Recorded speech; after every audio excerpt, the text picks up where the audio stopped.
All right, so it says both are live with Restream right now. Waiting for, yes, they both have shown up. Good. Okay, hi, Pixie Punk here. Yeah, that was the chat saying now live streaming Makers and Crafting Crystals.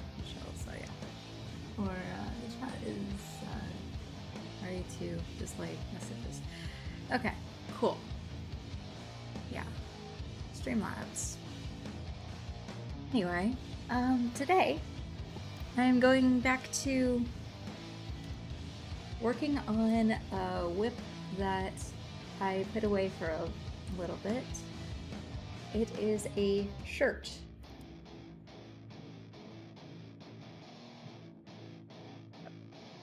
Stripey here because it's literally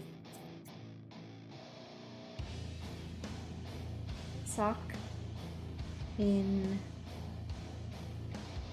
the colorway gray brown marl. I see a lot of red in it, and the brown is definitely there, but I think it'll work.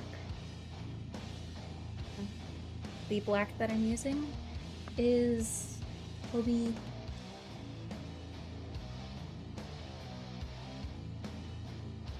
Silly Sock Disco in black. Yes, I know I could have gotten neons. I literally am using the black yarn that I'm using because it was for another project and we found a yarn that felt better for the person for whom I was making said project. That's I had some of this lying about.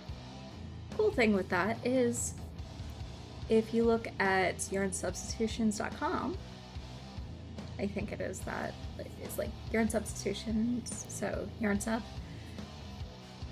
If you are working on a project with, say, this yarn, and you need another yarn that's equivalent, same size, same like material makeup and all of that, well, apparently the Hobie Silly Sock yarn is exactly what it works out to be. You end up with a little bit more of the Silly Sock yarn per ball of yarn than you do with the Croy, but it works out to basically be the same yarn, just different colorways. So if you have solid of one and a stripy marled of the other, they work together, cool.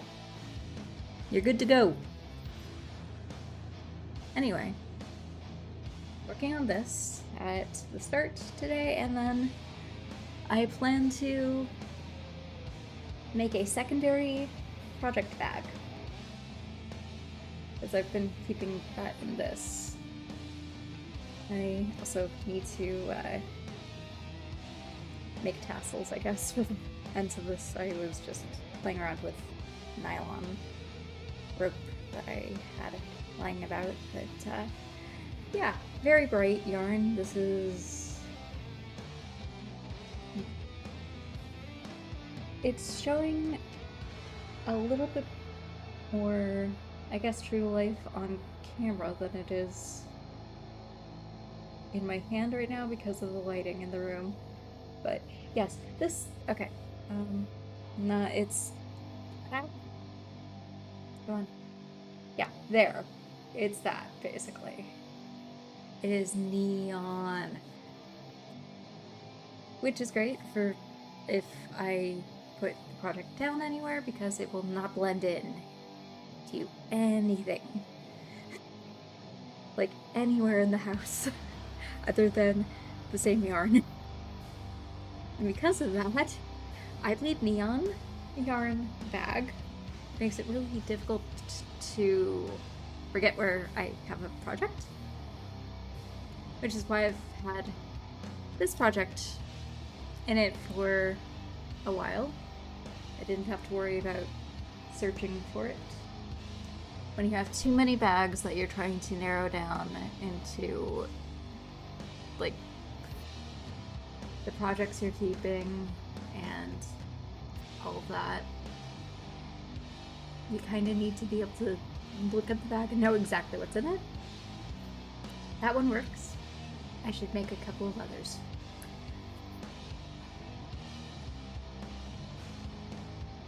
They are to do that.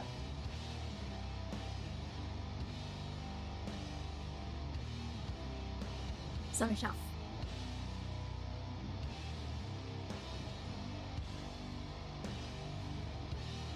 Okay. So, onto knitting.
Hi, Luna.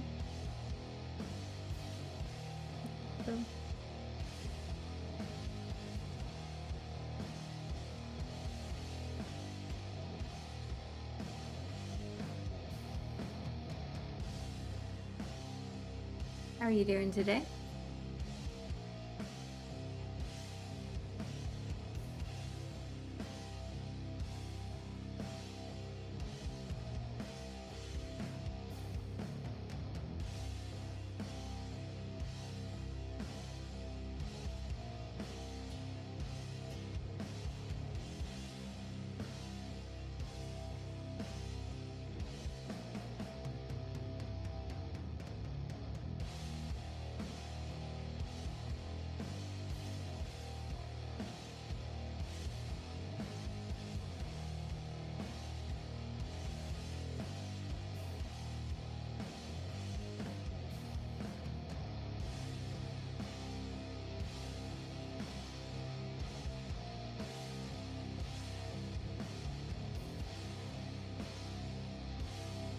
Yeah, I'm okay.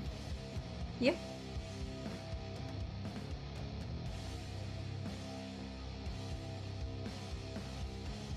Trying to work on a work in progress that I had put away for a little bit because, well, I had other projects that I wanted to do. Oh, nah, just a little bit tired. Was having to do some gardening stuff. Oh, well, your body probably was needing the sleep. I've kind of almost done that before myself. Crashing out for long periods of time due to like either being sick or depression just knocking me out. So, totally understand that. But, yeah.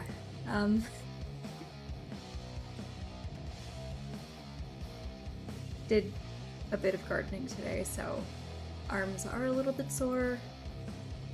Shoulder, thankfully, isn't too bad. I just can't go like higher than this, or it's just pain. So, trying to keep shoulder down.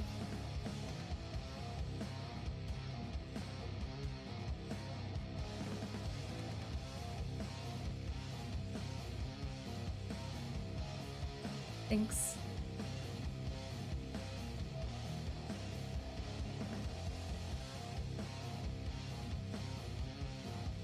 But I have about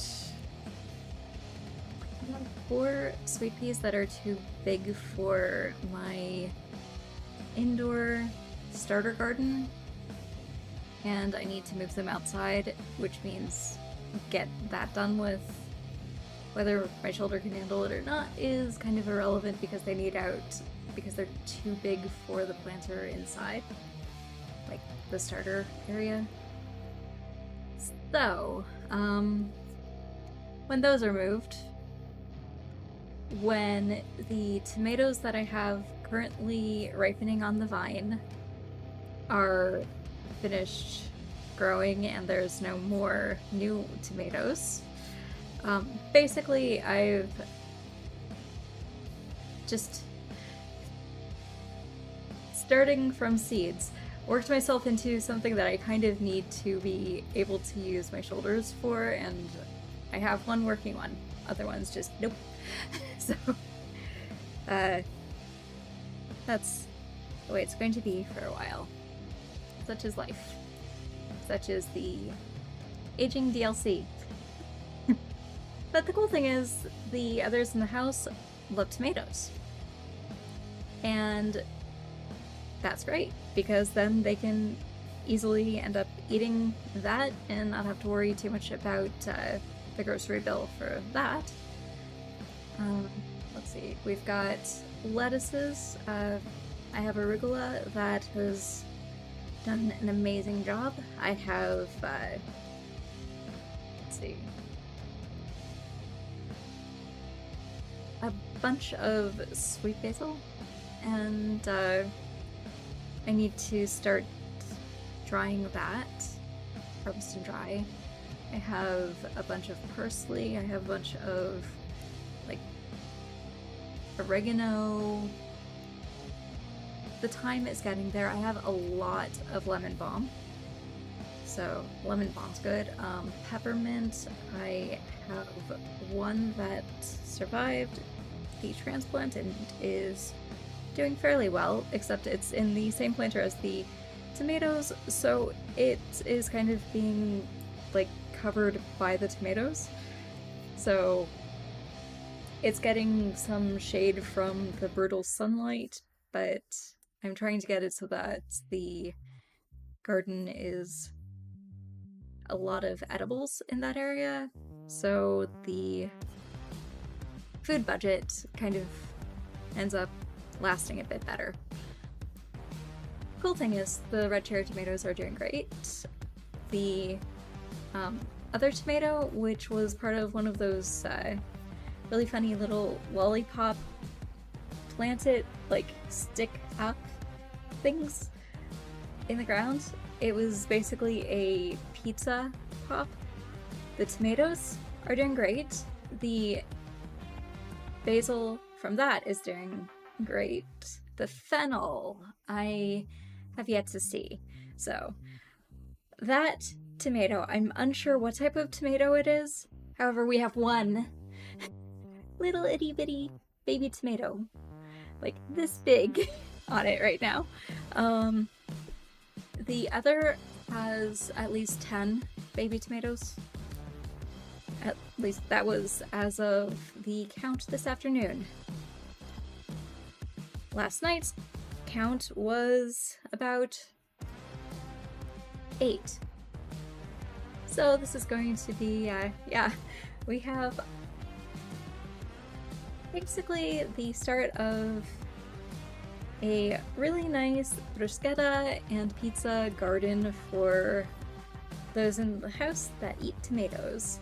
Those like me who use the seasoning. I can harvest that, I can make mint tea, I can make, I actually have calendula started and chamomile in my starter thing in the other room.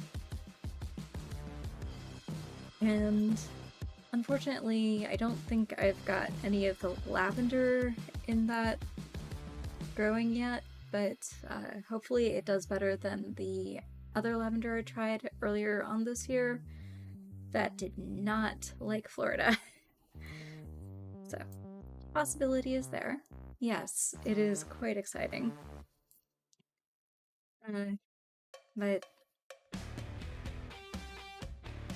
yeah, hold on, let me go take a picture of my outside garden, like the starter garden area. It's kind of like one of those hydroponic countertop garden things. I'll take a picture of that and I'll show it. So, here be.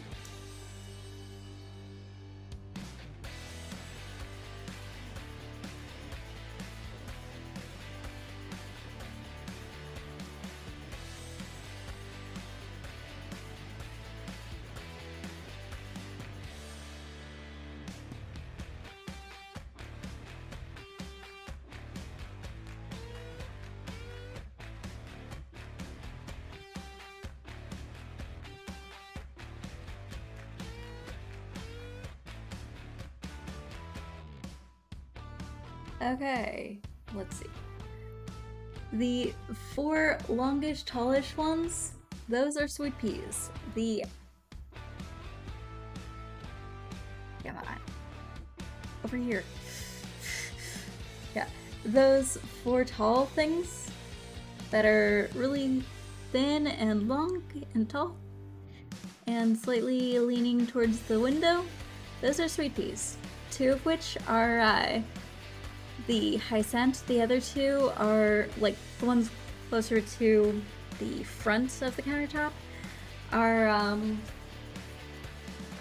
see, not Galaxy, they are Sweet Dreams ones. And then on this side, the back two are Lavender, then the two pods before those are Calendula, and then the two front ones are Caramel. Yeah, these are good. Yeah, I just have to... Here. In.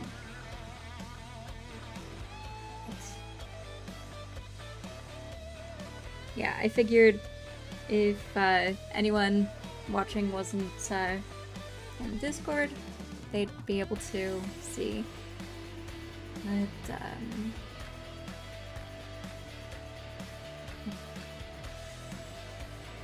too many different Discords that I...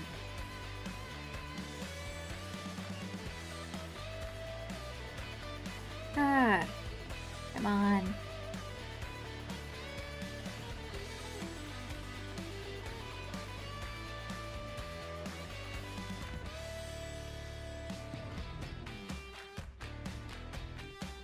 Yeah, okay, and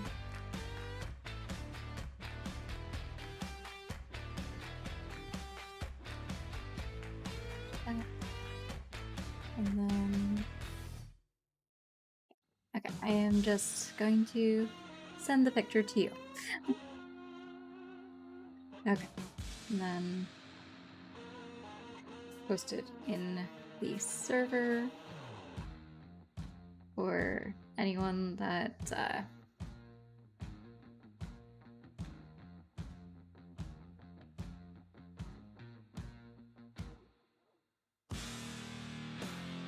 in progress.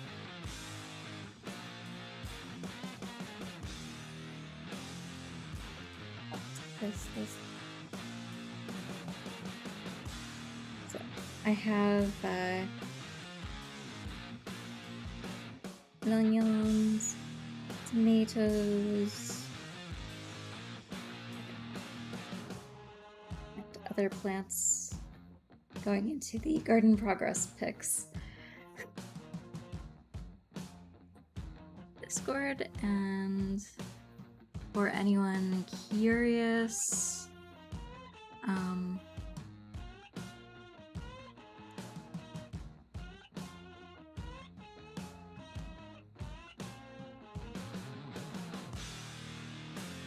see if this will post. Half the time it doesn't. Okay, so that.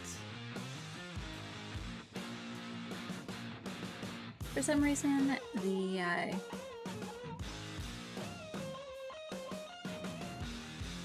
Stream Deck is not working, so there it is. The Discord server for anyone who is curious. You can check out the pics. They are in the garden progress pics on the Discord server. I have a bunch more pics, but yeah.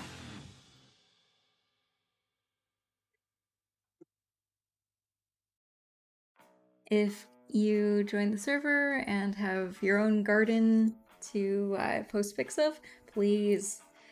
And sweet peas are a flower. They're an annual. They are a really nice scent. And they are climbers. They are going to go across this one part of a fence that we're trying to rebuild with some wire mesh, so I can just have it climb up that. And then when they die for the year, I'm going to have hopefully other flowers ready to go.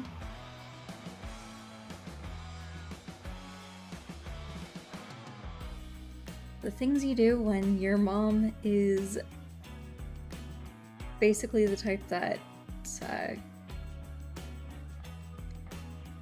not that happy with going and getting plants and such, but you're one of those crazies that's like, okay, let me see if I can start this from seed, see how long it takes, and see how many of those I can get from a bag of seeds. Because I have a feeling that if you're spending, like, oh, I don't know, $40 for one of these to be a certain height to plant it in your garden, if I start it like a few months before you would be getting it, it might be at that height already, and it'd be a lot cheaper. Like, insanely cheaper to start them from seed. So I've been doing that. Your garden is getting to be very, very well taken care of. So, foods, things that she wouldn't otherwise use. Oh, cool. I used to do that when I was living at another place, and instead of like it being a huge shelf in the living room with lights, there was a 6-foot window that was almost floor to ceiling, and the windowsill was, hey, asking for a friend, the windowsill was tiled, so I just had plants like across the windowsill there. It was great. It ended up like I had strawberries, I had cucumbers. It was a fun little garden to have, and I was growing food for myself because at the time I was vegetarian. I have since had to switch to being mostly keto because of health reasons. But yeah, it was a great way of making sure I had food that I knew where it was coming from, knew what was being used on it, and all that.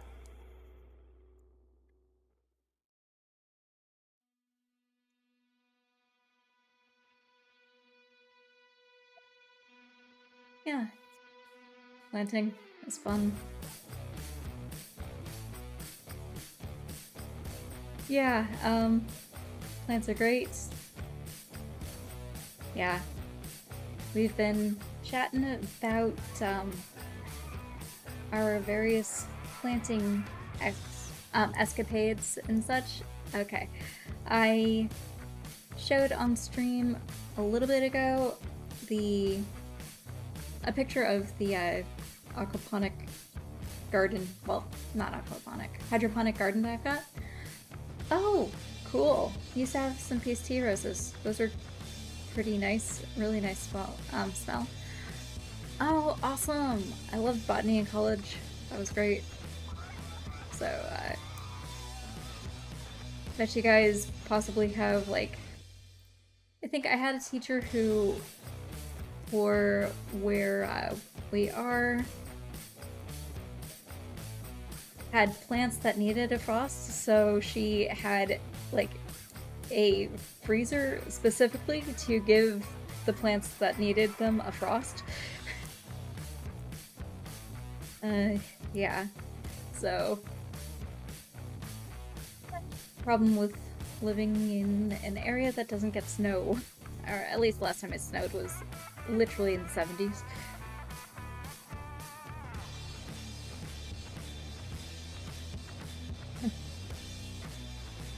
Yeah. So most of what I've been trying to grow has been from seed and is primarily food. Like, we have tomato plants that are really good.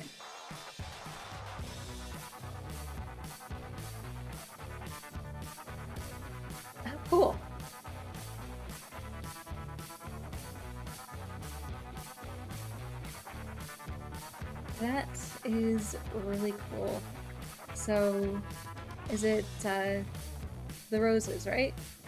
So, everyone has their own rose bush for when they go off to deployment. Cool. Yeah,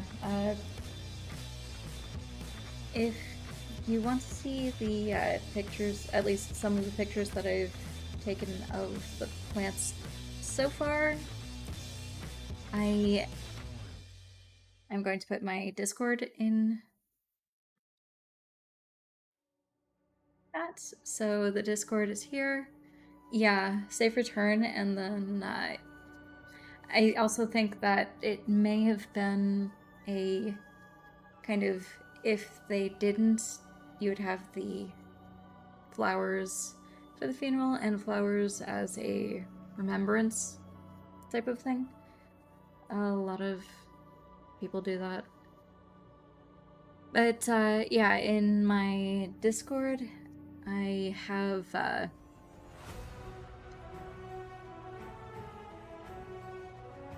a gardening section, which is garden progress pics. So far, I've just got that. Yeah, so I've got 10 pictures so far in it. I need to put a bunch more in, but yeah.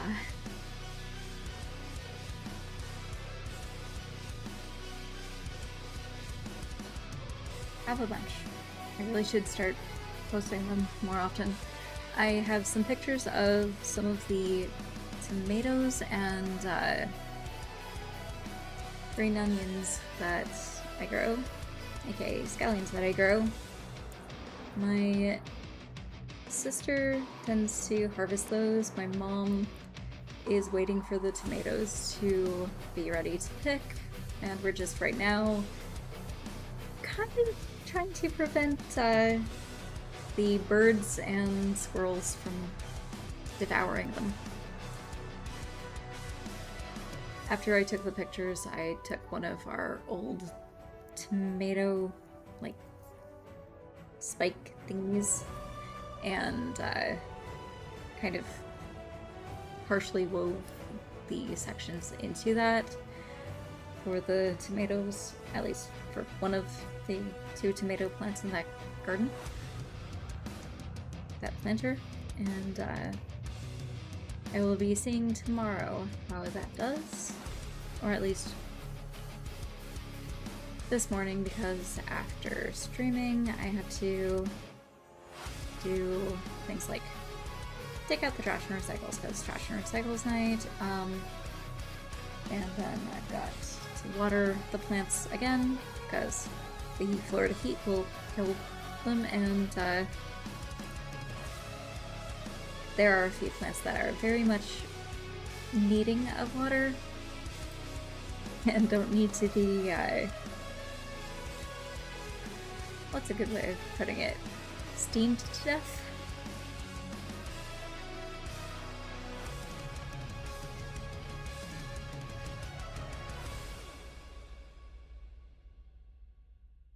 Plus, there are a couple of plants that the next door neighbors on one side planted to kind of help fill in this hedge, because there are 2 points where nothing grows.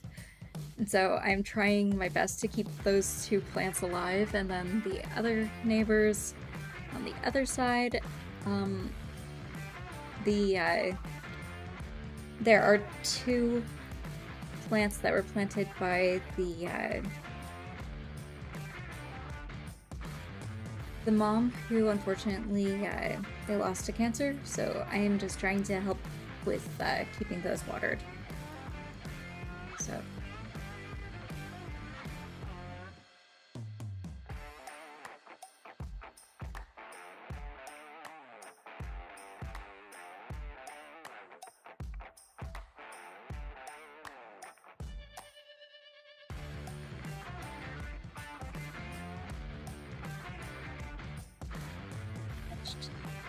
the stitching I need to do. Okay.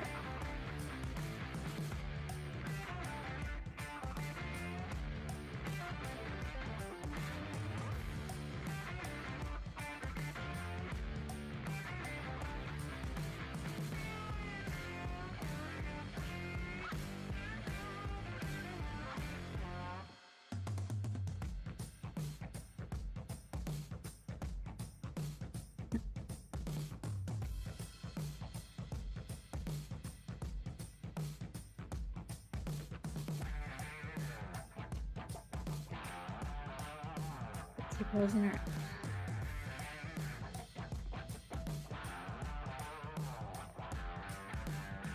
It has been pretty good.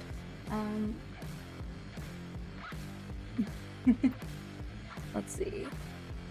Fairly chill.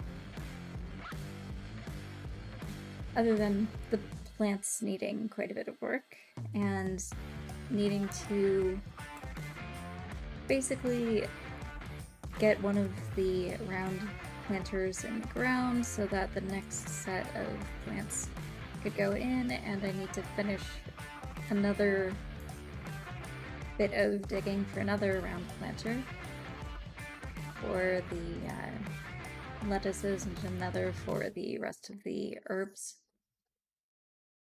and mixed garden plants. And then having to also do the transplant of the sweet peas will be kind of chaos because I've got to put the metal along the fence posts. But thankfully it's been pretty good, pretty chill. Had several fun game streams where Revenge of the Fifth, I attempted to do part of the Star Wars challenges in The Sims 4.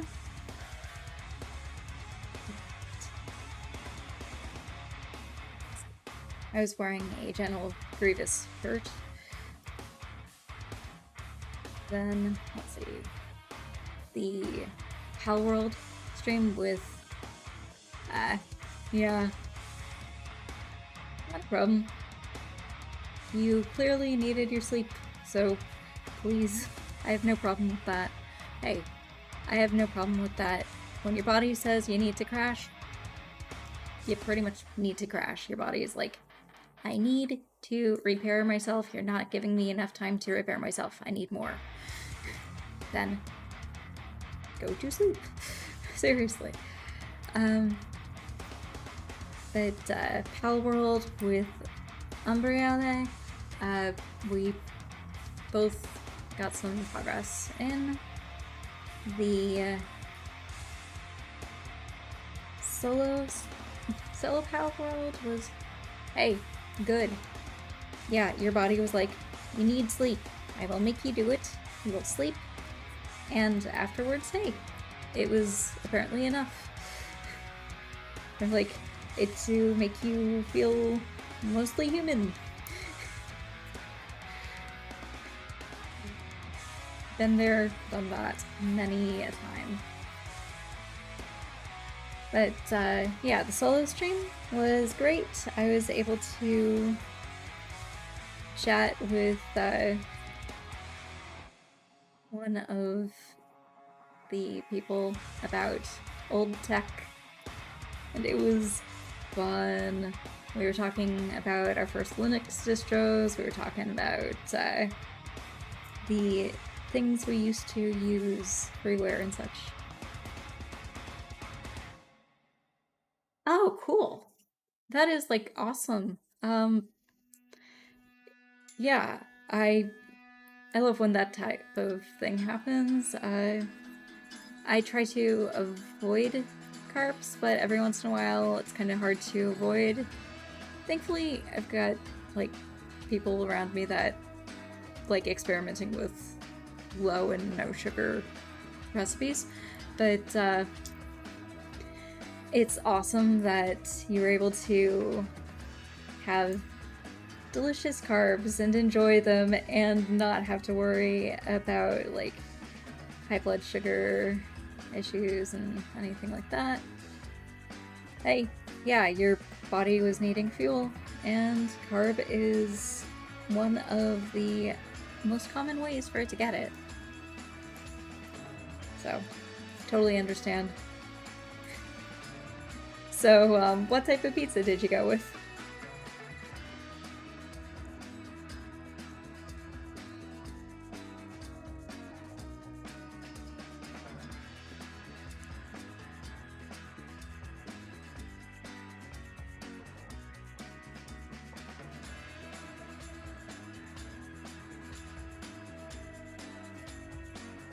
Mushroom and onion. Nice. So, mushroom. Not in the plants or animal kingdom. They have their own kingdom. And onions. Definitely mushroom and onion. Great. Onion,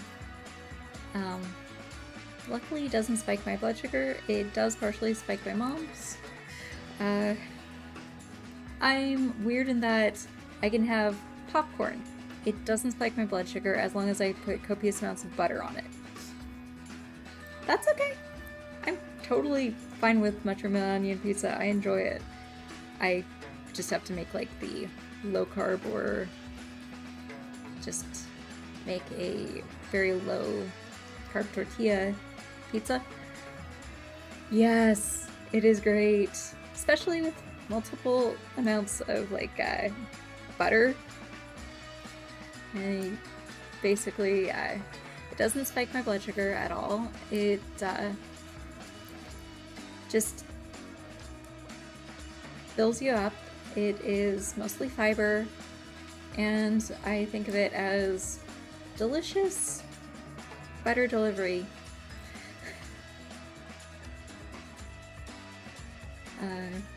But mushroom and onion pizza isn't weird. I mean, if you had mushroom, onions, and pineapple,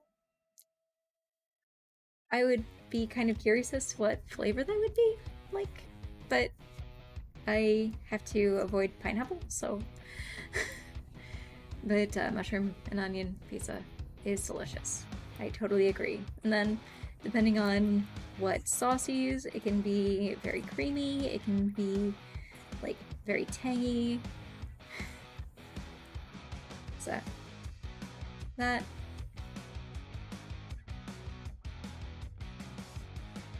Wow.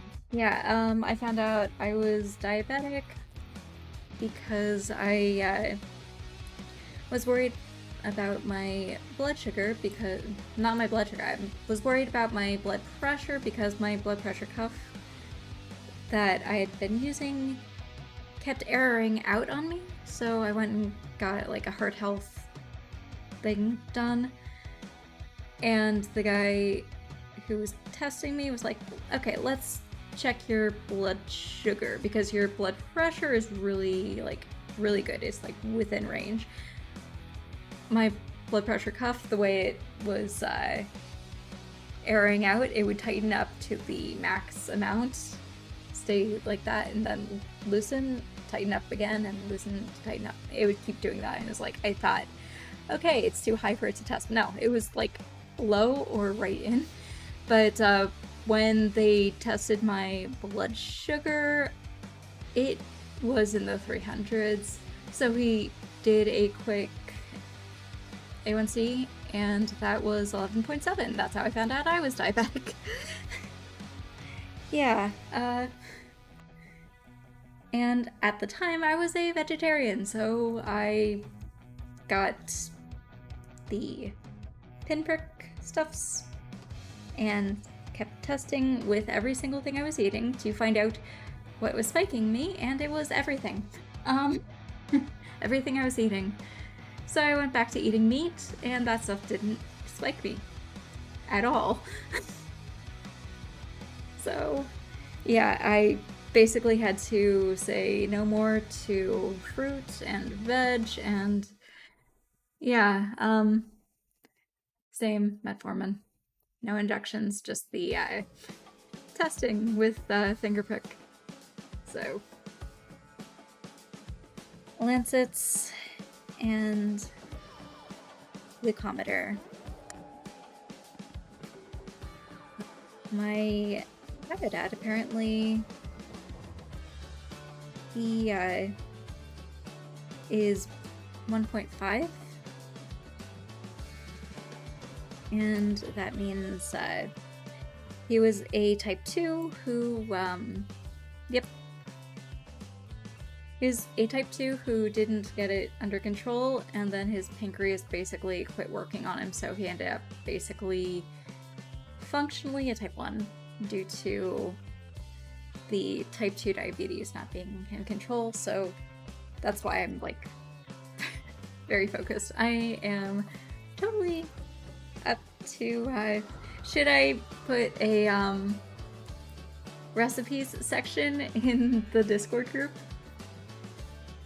Because yeah, I found out because I found out he was on an insulin pump, which he needed to get because he is someone who has his pilot's license. Cool. That way we can have like delicious recipes and such that we can all try out and enjoy and like do reviews on, see what works for who, what doesn't, so everyone's got like delicious options.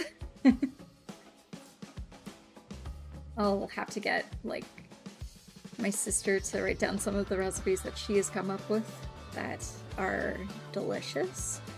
I think my mom has a few, could be the density of the bread. Bagels tend to be a little bit more dense. And there are different breads that have like different things in them. I used to do like sourdough bread. I used to make that, but that was pre being diabetic. But I do know some people sourdough doesn't affect blood sugar, others it does. I am unfortunately one of those it does. But yeah, so we shall have a recipes channel in the Discord. Hold on.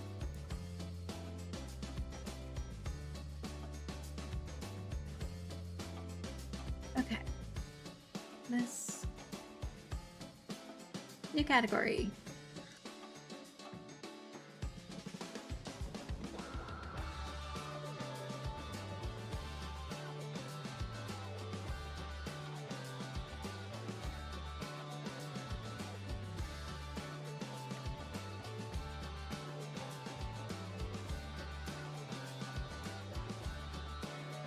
To check the spelling because I suck at spelling, which is ridiculous because I was literally the one teaching English for homeschoolers for a bit.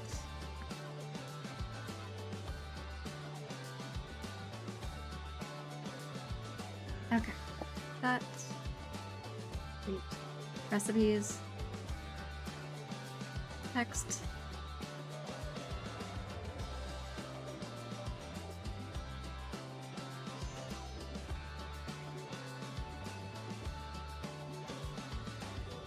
Diabetes friendly.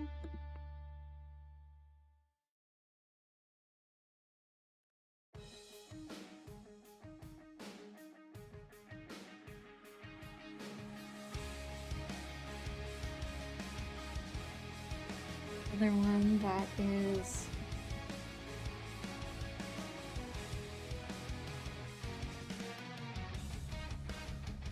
decadent options. So that way we've got more options for others.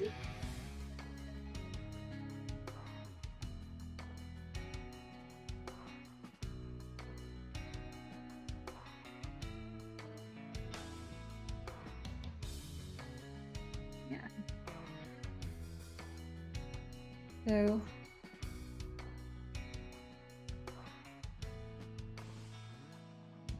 probably have this sleeve done by the end of stream if I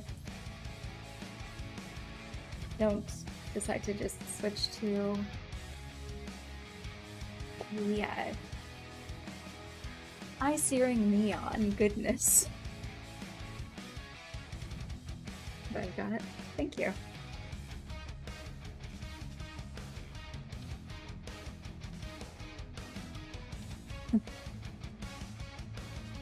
But, yeah.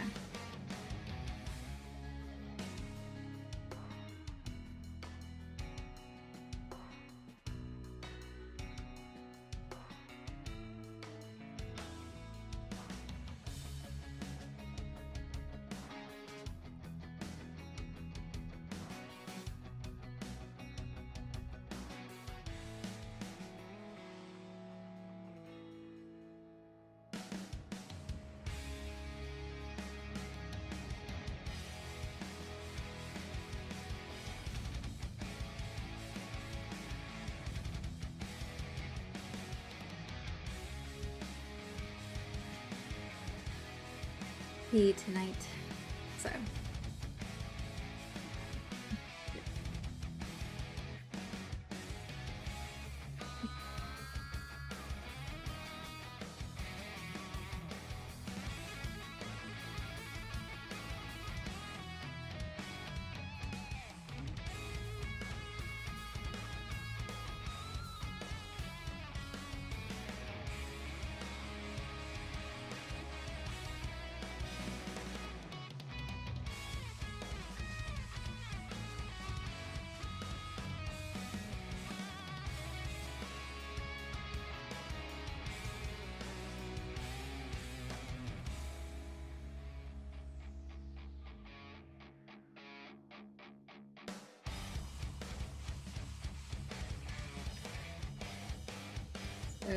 yep. There are diabetes-friendly recipes and decadent options in the recipes section. I will be pretty much gathering recipes for people to try and review and enjoy, and if you have any recipes you want to share, please do, because, well, decadent friendly and the decadent options, pretty sure my sister would be interested in. She's not diabetic. My mom and I are, well, my mom was pre-diabetic. I am a type 2. I was diagnosed with an A1C of 11.7, and I've gotten it down quite a bit, so it's like closer to 7 instead of 11.7. So.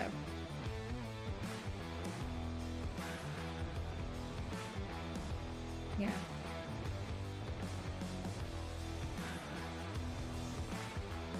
That will be interesting to see. All of the different options that people come up with.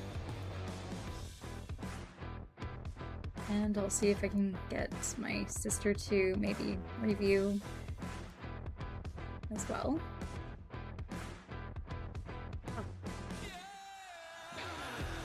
Well, good luck. I hope it goes very well. Yeah, the cool thing is you can like get the at-home tests, so you can keep track of it that way too. But yeah, I am glad that you are going to be able to know what your A1C is upcoming, and hopefully it'll be good news.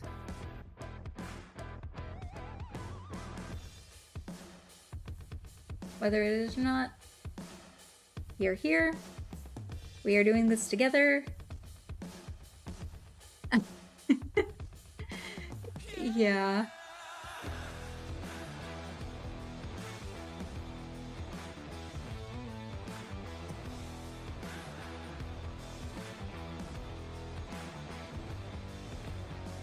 I've done that at the quest like not too far away.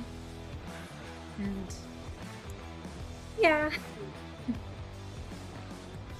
I'm not good with needles, and like thankfully it's something that can be done with just the lancet.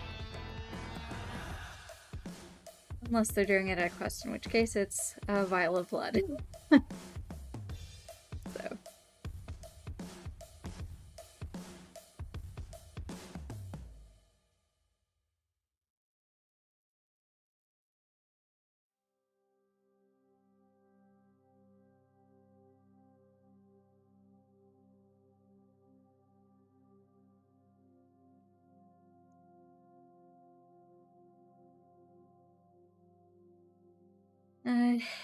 Yeah, I pretty much, when my ADHD allows me to, I remember to, and I keep track of that. I have a Google spreadsheet that I did like all the calculations in, and then I get my A1C checked every 3 months or so, and I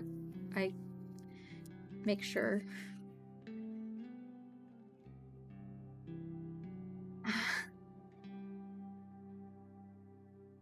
Yeah. Problem with me is unless it is very low, I don't see or feel any difference.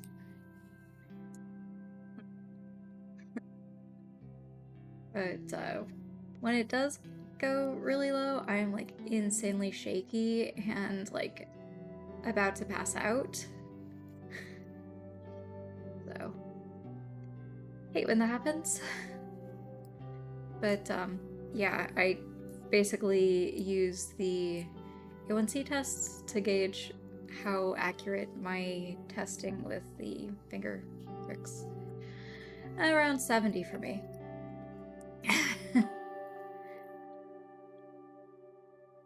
So, yep.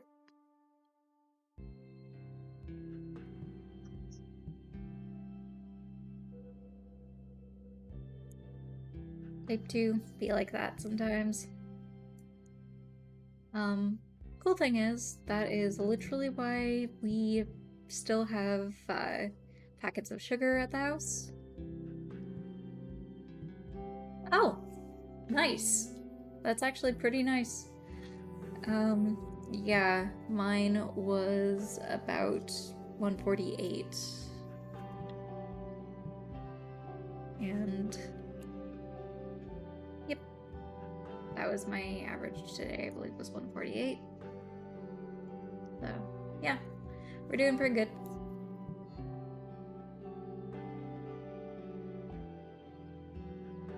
Considering where we were in the 300s, yeah, we are doing really well.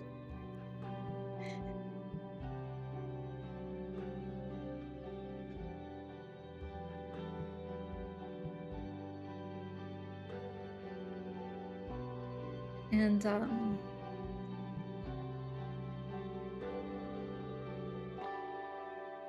yeah, I've found when like my arm's doing well, Beat Saber, but that's because I enjoy kind of dancing to the music, and it was quite interesting when I got my brother to play one day. He and my niece were playing because, well, my brother didn't believe that I would be able to be better at him in a game I had been playing for months at that time, and he had never played. But yeah, finding something that you find fun that gets you moving is great. Ring Fit. Yeah, we got Ring Fit for Christmas because my mom wanted to get a what's a Switch. I had a Switch I don't use, so I got the Ring Fit. I got a couple more controllers, the wheels because she prefers the wheels for the racing games, and so my mom now has Ring Fit and that, and we do have weights. I used to do weight training. My personal record squat was, I think it was 325-ish. So, yeah, not that much, not too shabby, but yeah, I could lift a guy who was like over 6 foot tall. Yeah, I was literally doing weight training in school because, well, my late stepdad at the time was ill and cancer and had a stroke, and, well, someone needed to be able to lift him up if he fell out of bed. So, hi, I'm someone. Such is life. But if you have Ring Fit and are able to think of it as just a fun game, that will make things so much easier. Weights are a great way of, if you're just walking around, carry the weights. Yeah. Yeah, it was funny. Person who's like a little bit over 5 foot lifting a 6 foot person from the ground up into their chair and then helping them into a bed, because yeah, had to change how I was like holding onto him to pick him up to get up high enough so that he would be able to get onto the bed securely.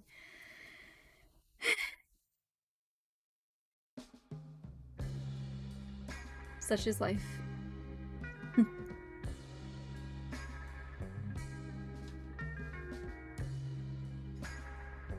Tall bed, short person attempting to get tall person into said bed. You do what you must. And thankfully, he had a lazy boy recliner right next to the bed, which made it like a halfway point. He was like, nice, totally cool. He could chill out, be comfortable for a little bit, and then... No, I don't know the reference.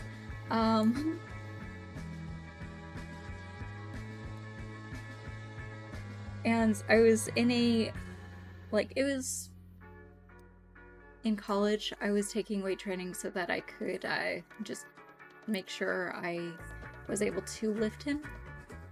He didn't weigh that much, but I was making sure that I could lift that much dead weight because the distance versus short distance, short amount of space, a certain weight isn't like that bad. If you put a weight like on this point where your like center point is here, center, and then you've got a weight right here, and then the other weight is all the way over here, then even if they're the same weight, this one all the way off in the distance will go down. So the dead weight aspect of someone who's so much bigger meant having to make sure I could lift at least 50 to 75 pounds more than what he weighed at the time, so I basically was going for personal best of 300, and I was successful that way and managed to routinely do reps of 325. And it wasn't like the 1 rep max thing. That was like sets of 8 reps. So that was interesting.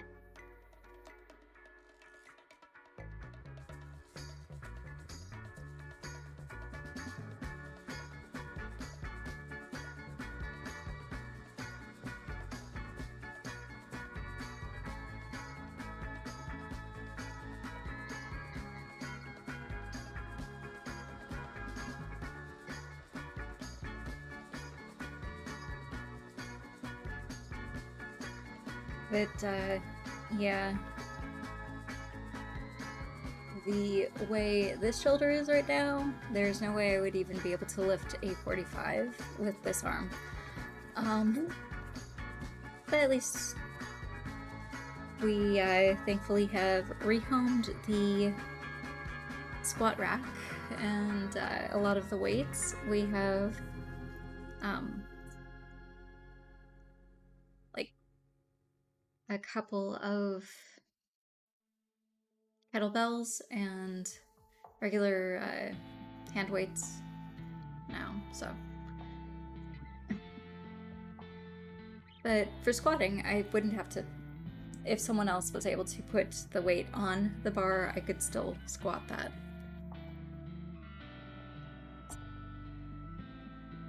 Benefit of being short is being able to have decent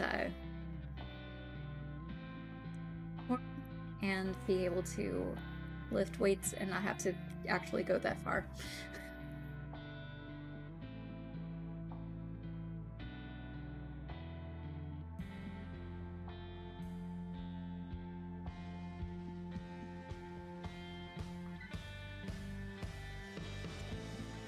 What was that?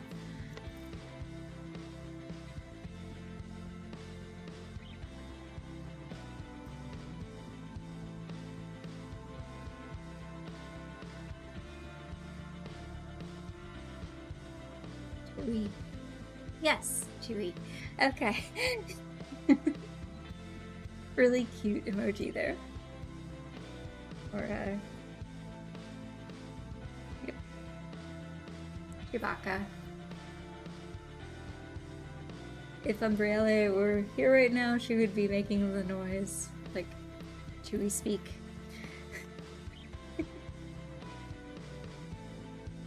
Oh, fun. Which of the Lego Star Wars? Yeah, I understand that.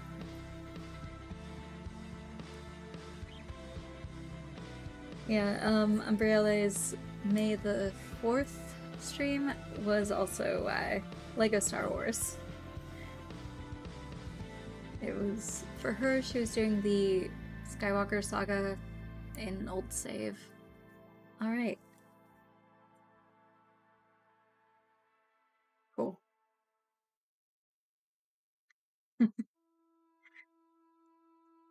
Yeah, I remember. Yes. Yeah, you were there in chat.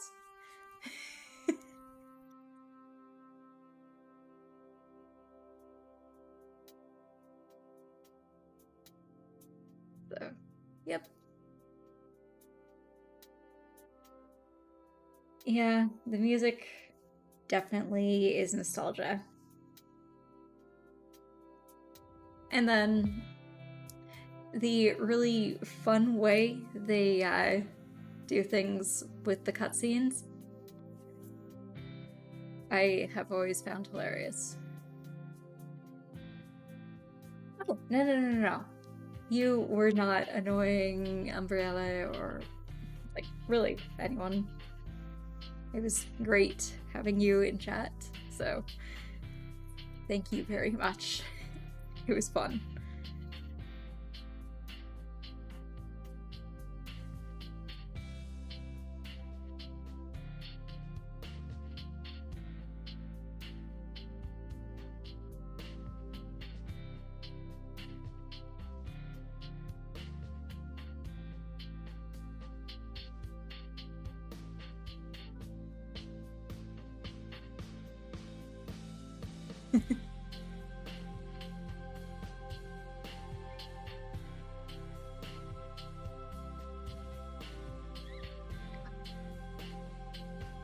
And then with the way all of the Chewies in that one section were, that's why I was quoting the lyrics to that one song.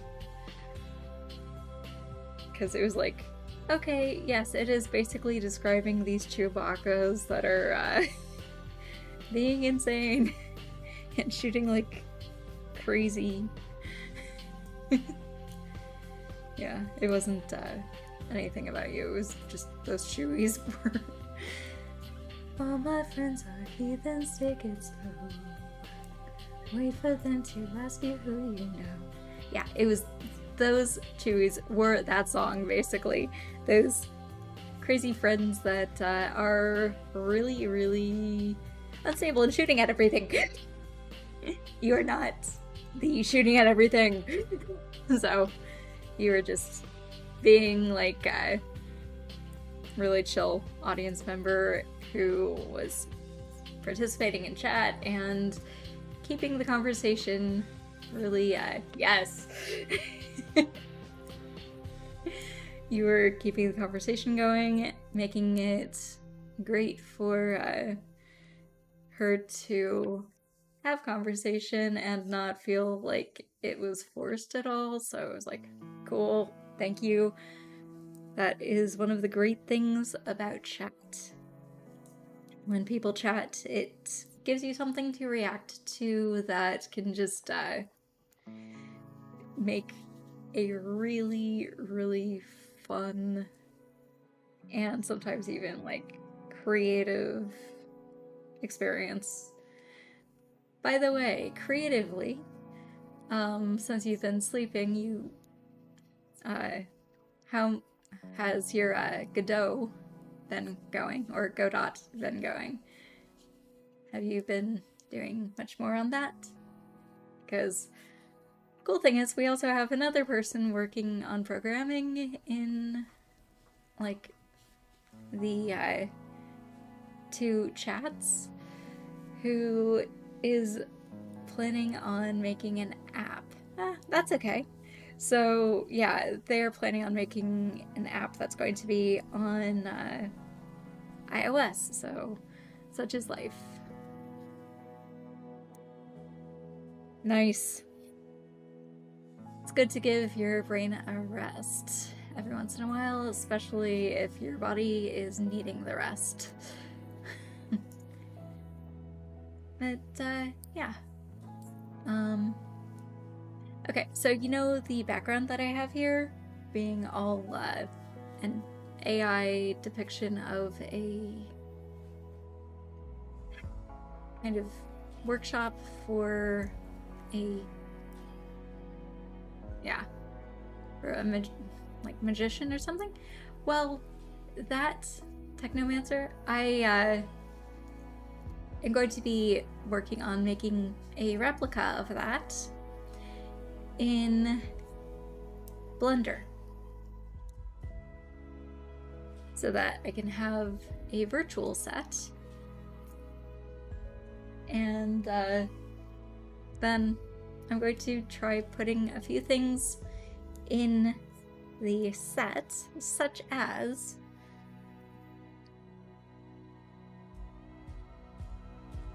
my pincushion dude.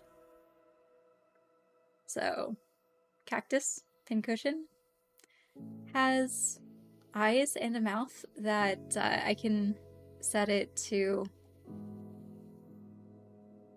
Yeah, I could, but I'm actually kind of curious as to what the logic is behind a few of the things that AI did choice-wise.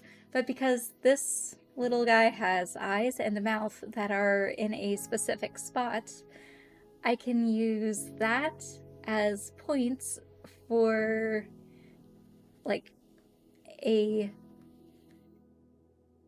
guess, Adobe Character Animator comes to mind, where I can use those as points to put a face on it and have it talk using text-to-speech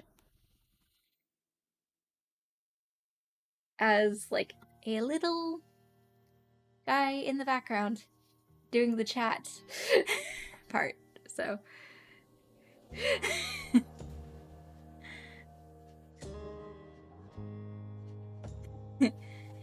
yes. Chris's speech. Sometimes, yes. But, yeah, that's going to be a fun little project to do. And yeah, I'll have little Pinhead, the cactus, chatting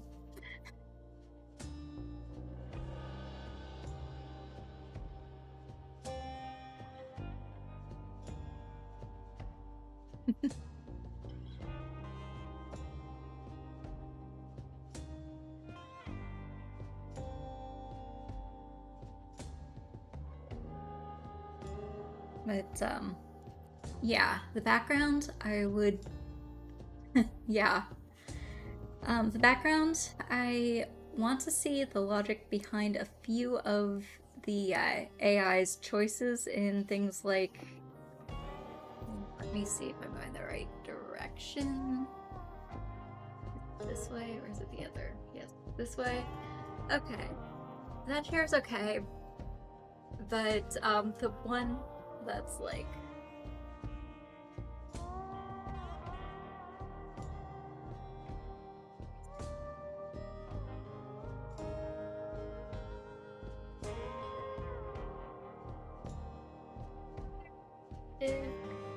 yeah.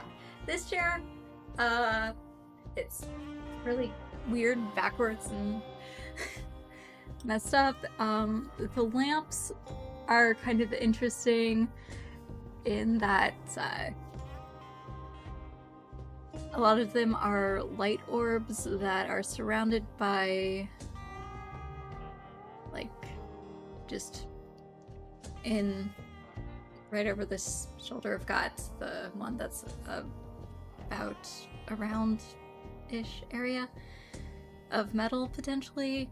Then you've got the lamps that look like some of the ones that are usually upside down on a ceiling, but they're glass things. So the glass lampshades look. Then you've got those ones that look like they belong in potentially Ren Fair that are blown glass. You've got... yeah. Honestly, I have another one of these that has lamps that are a bit more like,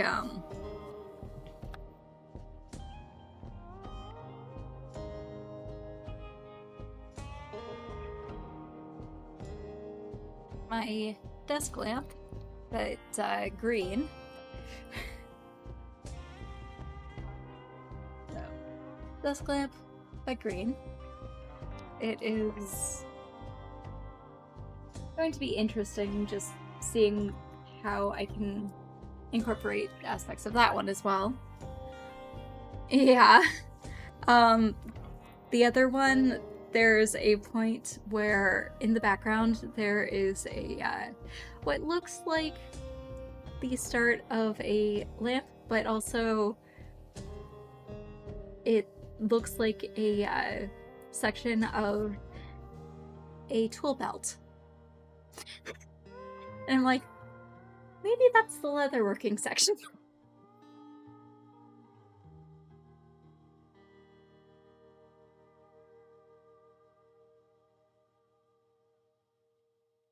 So,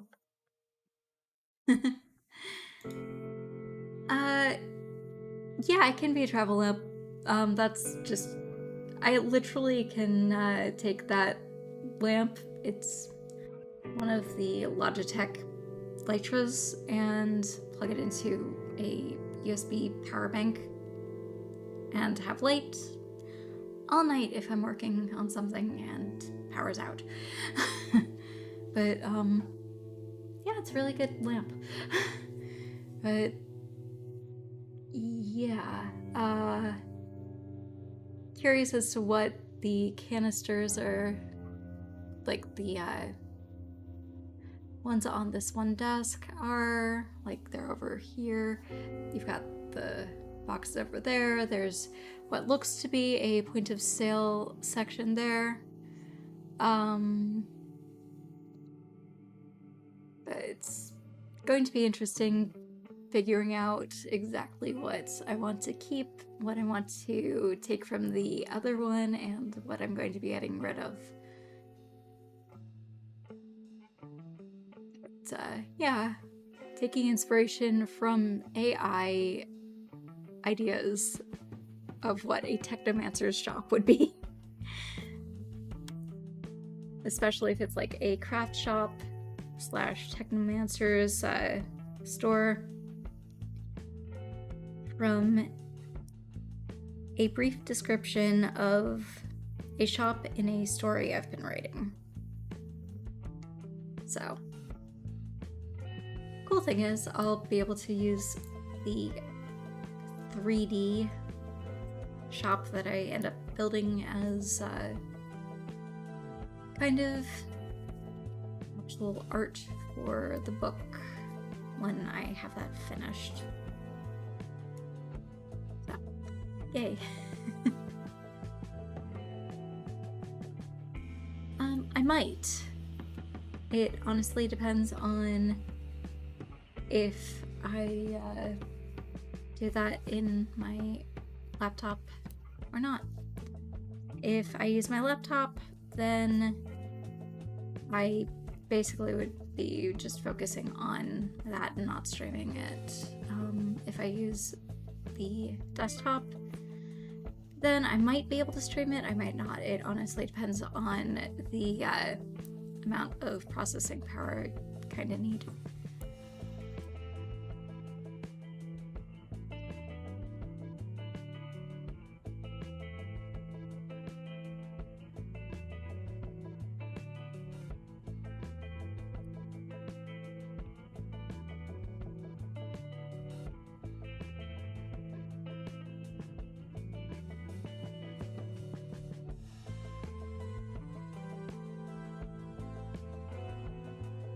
Yeah, it would be fun. So, if I manage to get it up and running on the desktop, then if it means having certain days that are just working on the thing in Blender, I totally am up for that.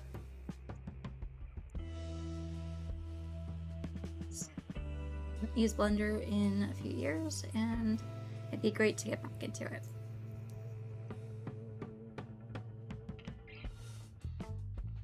I think literally the last time I used it was to create a few buildings for a friend to put in their game.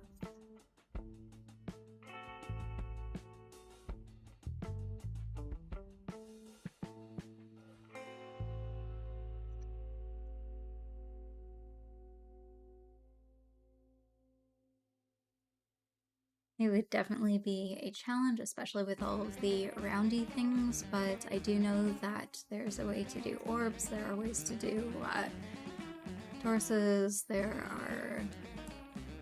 I see a lot of boxes here that aren't that much. Ah. Well, Blender is great. You might have just been trying art styles or mediums that weren't quite meshing with your thought process. Maybe you have another style out there or another process that is better for you. Let's see. My sister is really good at digital art. 3D art. When she was little, she would do a lot of physical art where she would use found objects and make sculptures. She made dragons out of like old boxes and tinfoil, and then I have done photography. I enjoyed it. I had a teacher who basically compared my work to Reiniki Distra, who's a very famous photographer who pretty much liked getting more candid art of people like who were posing, who no longer are posing, so it's like showing more the true person. But I found I absolutely love doing fractal art, which is extremely easy to do in programs like GIMP. A lot harder to do in programs like Photoshop. And GIMP being free and having like the ability to do a make seamless thing meant being able to do fractal art that was really trippy and make it so that it was a seamless wallpaper. So really cool wallpaper design of fractals in very 60s-esque color schemes was something that I enjoy, and it took basically realizing, okay, fractals are a thing that you can use. Can I use them? Okay, how can I make this chaos and fun and do more of it? And then the crafting side of things, I can be considered like a fiber artist because I use materials that are fibers. But a lot of people, basically because for centuries, crafts were considered not art. There are people who do these amazing pieces of sculpture, knitting them or crocheting them, and it is amazing. There's someone who, I believe, knit an actual functioning boat. Like, it doesn't sink. It actually can be ridden in. It is a real boat, but it was knit. There are so many different styles of art, different things you can turn into art, that just trying one thing, it might not be your thing, but maybe try another, and hey, that could be like your thing. You could hit upon something that actually is like, okay, I enjoy this aspect of this particular thing. Can I do it with something else? I've knit metal before. I have crocheted metal before. I've done metal sculpture via crochet with wire.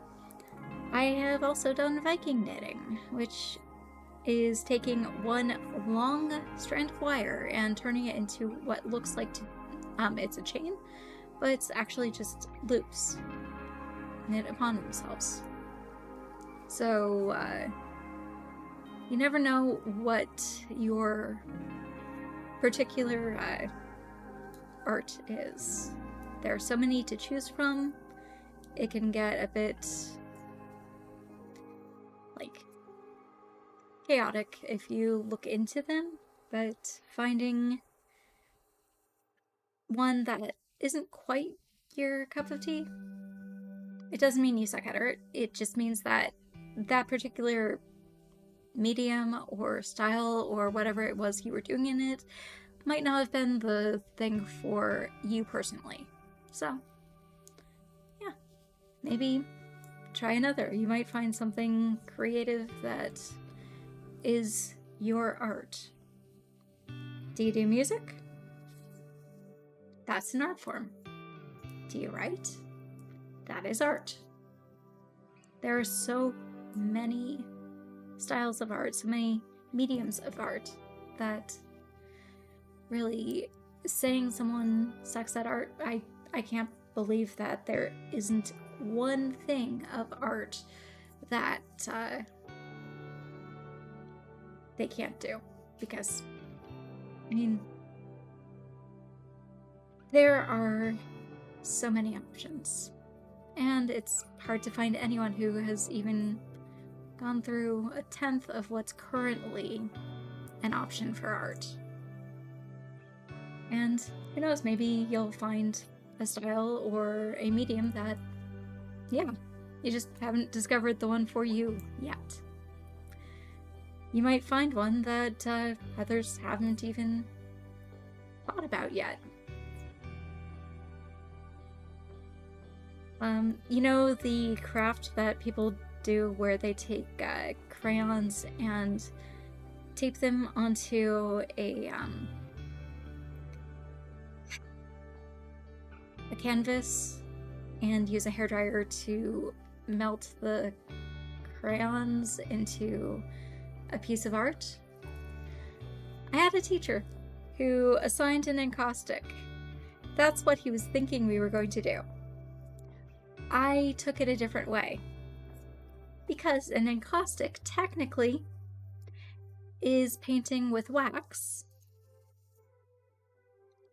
I took wax candles and a wax melter, so an electric wax melter, plugged it in. I got a couple of those candle dyeing tints things that you do for making candles that are different colors and such. And I used those to get the shades that I wanted. I used old paintbrushes that I was gonna toss out anyway, and a little painting board, which is kind of like a poster board thing covered in the canvas or canvas board, and just painted the thing I was supposed to be making an encaustic of. He had never seen someone do that before. So maybe it's something that you will discover and be the first person that a professional in the field of art has done that, that they've seen. The first person. Yeah, it was cool. It was a pumpkin. The base candle that I used was weirdly apple pie scented. I didn't have any pumpkin pie scented ones, so it was like, it will at least smell like fall.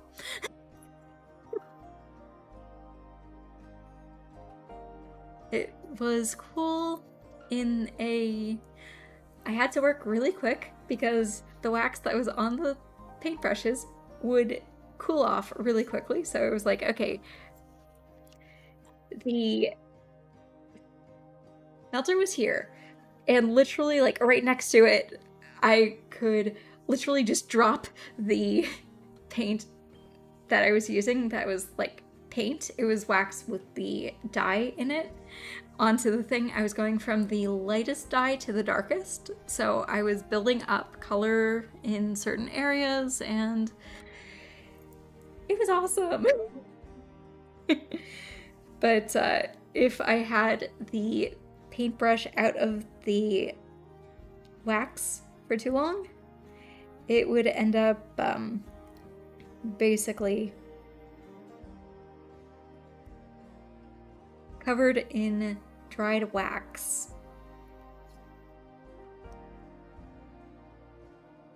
Which is why I was using old paintbrushes that I was going to be tossing out. Like those paintbrushes from the kids' like watercolor kits. But yeah, that's always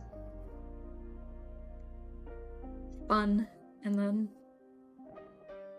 just finding something fun that you can do and realizing the art in it and turning it into an art is fun.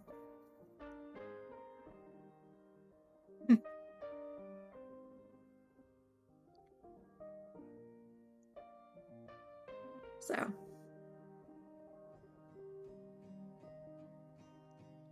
who knows, maybe your Godot project will be a masterpiece of art.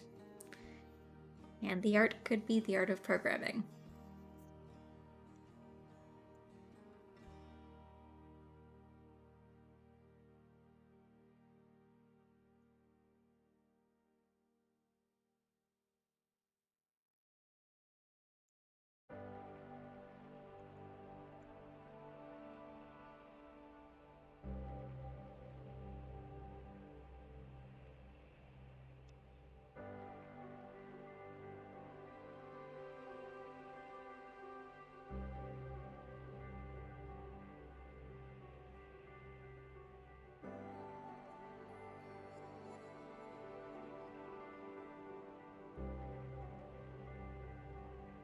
Yeah. Weirdly enough,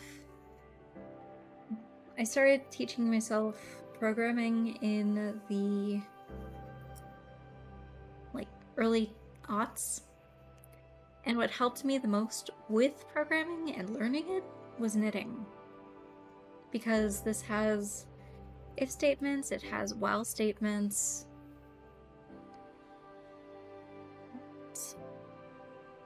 Oh, that's kind of interesting how you can see the art in a program if you look at another thing and realize that, well, programs are everywhere. Sometimes even physically, programs are everywhere.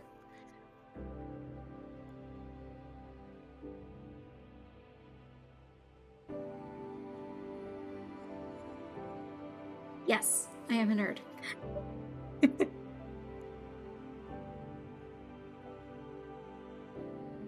Let's see. Last night's stream ended up chatting about my first Linux distro, a few others that I've done, just used over time. The fact that I currently am on an old laptop using Ubuntu Studio with a little bit of Edubuntu flavored in and a few other different flavors added to it just to get a version of Ubuntu that has everything that I like using on Linux. And we spoke about different reasons for getting a Mac if you are someone who is in the market for a Mac. And the reason you would go with a Mac is basically, okay, I know someone who uses a Mac because, well, the only program they know how to use for their job is on Mac only. It's a Mac exclusive, so walled garden and all that. I've gotten a few of my friends to think about using Windows because, well, if it's editing, DaVinci Resolve. Then I've got people I know who are recording engineers and such who are Mac because Logic, and it's basically what they need for work. Then I've got a few friends who are DJs who also use Mac. But talking about processing power, the current M chips, yes, it's it depends on what you're using, what you need for work, and if you're okay with getting the amount of what you can for your budget, knowing that you're not going to be able to upgrade things as you go. That's the frustration I've found with Macs, other than when they do inevitably die, and it just ends up basically people being out of being able to do their work for a few weeks, potentially, stuff like that. But yeah, we have someone who is a follower on both mine and Umbrella's channel who is making an iOS app. That's what their plan is. So yeah, that was definitely something that is you are required to program on a Mac type of thing. And so Mac is needed. Also ended up talking about when floppy disks were still literally floppy, which was the 5 and the 8, or 5 1/4, 5 1/2, and then the 8-inch floppies. And GeoCities back in the day, and yes, I am a nerd.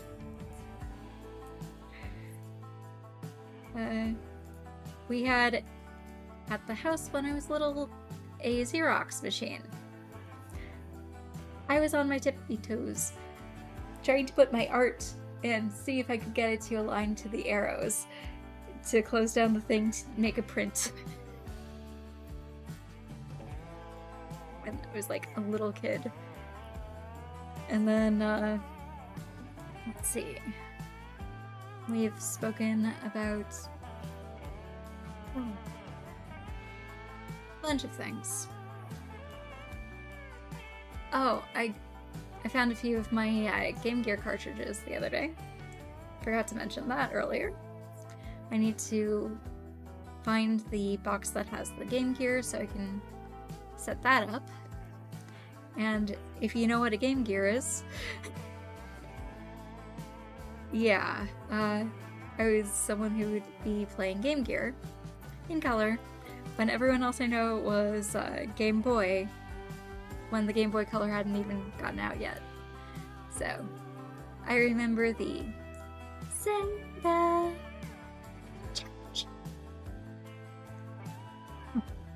from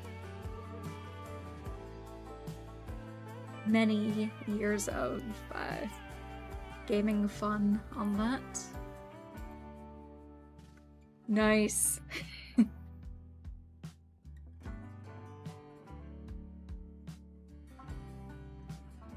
Yep. Game Gear. That was fun.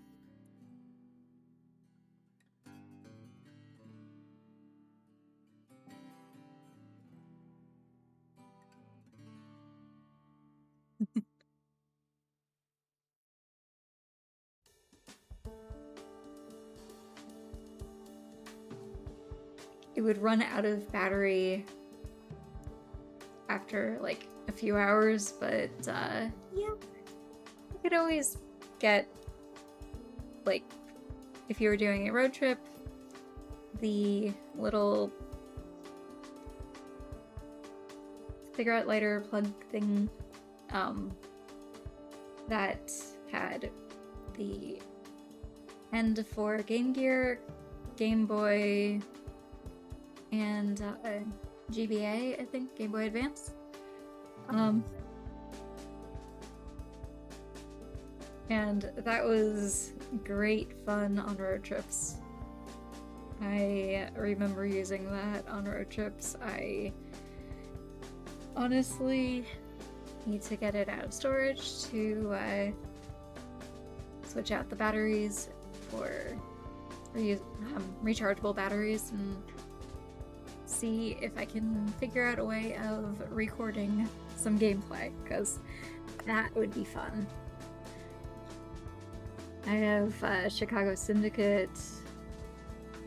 I have like one of the Sonic ones. I've got yeah, I think I have an X-Men cartridge as well. But yeah, it was that. Gaming was fun. That was my handheld. Let's see. Still my handheld of choice, even though I did have a jailbroken PSP for a bit.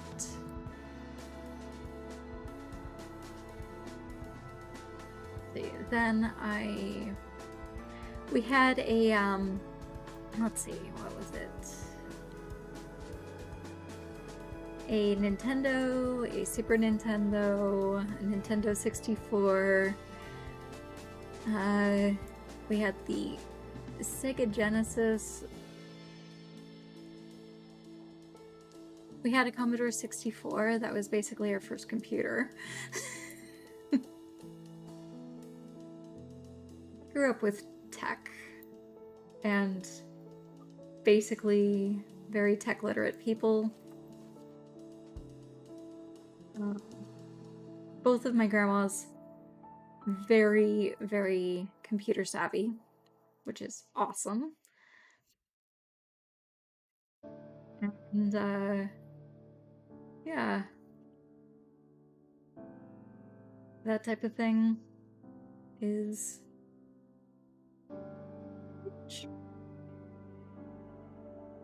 the start of being a nerd.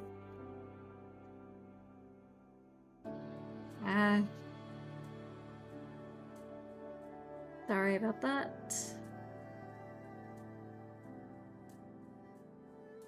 But, yeah.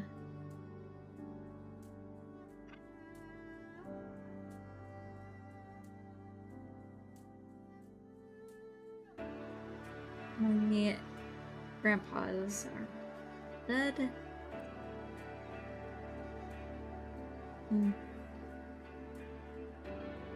One of my grandpas gave me my first really fun nickname, which was Book, because I would go up to people with a book and... Oh, no, I did not call them.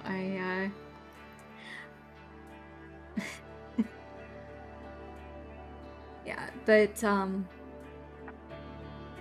my first real nickname was Book, because, well, I would go up to people with a book, and I'd be like, Book, Book, because I'd be wanting them to read me a book, especially if they had, like, a really nice voice.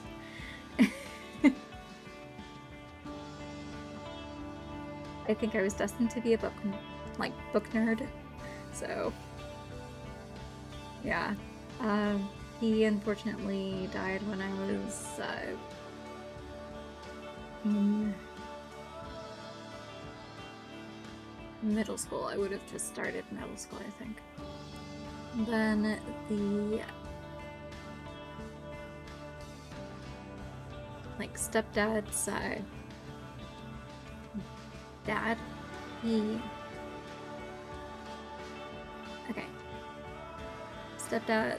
late stepdad's mom, she died because cancer.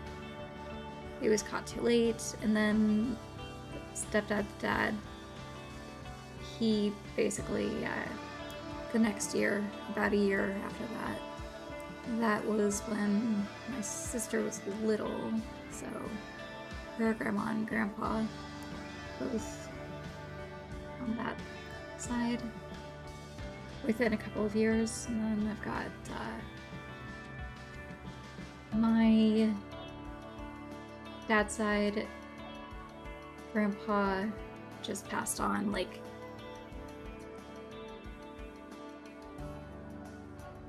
a bit ago, and life happens, and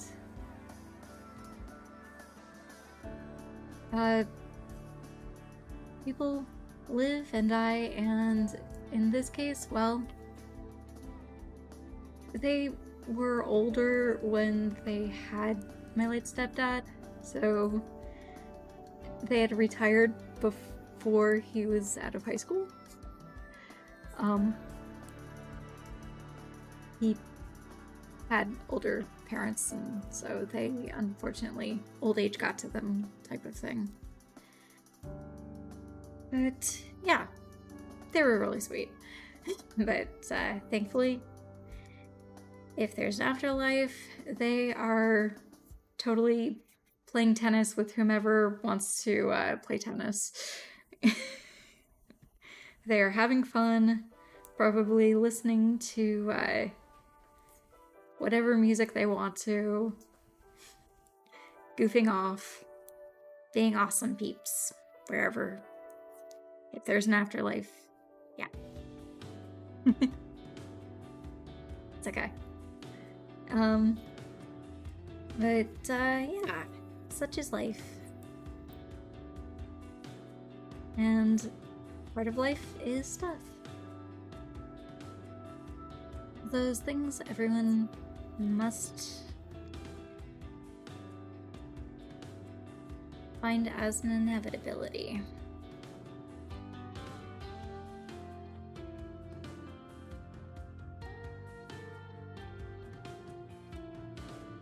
Now, if only we could get rid of the other pesky one, taxes, death and taxes.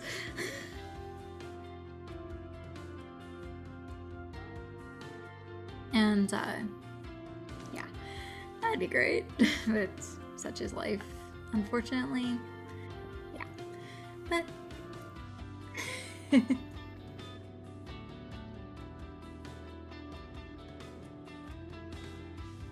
the creativity aspect of life is there. Life is inevitably creative in one way or another.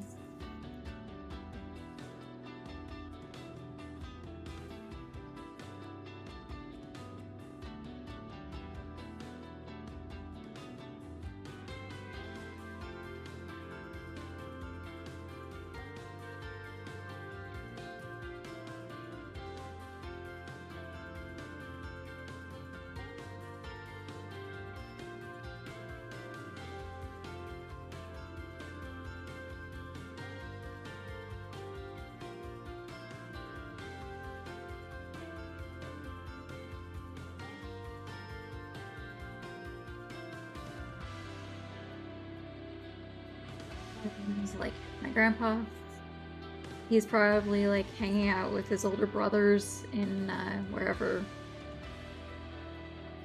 Google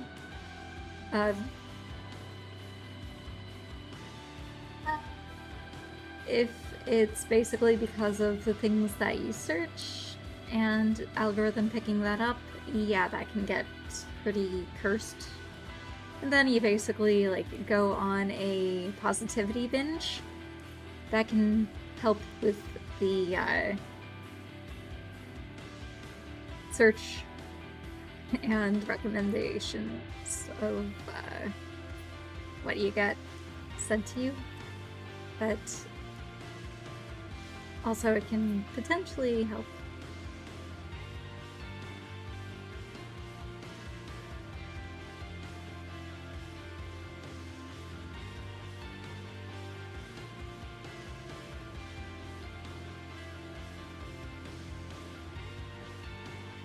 Okay, so it's trying to, I guess, potentially predict like what you might be trying to figure out about your guinea pig, because they are kind of hard to figure out the sex of. But yeah, it can be. Yeah.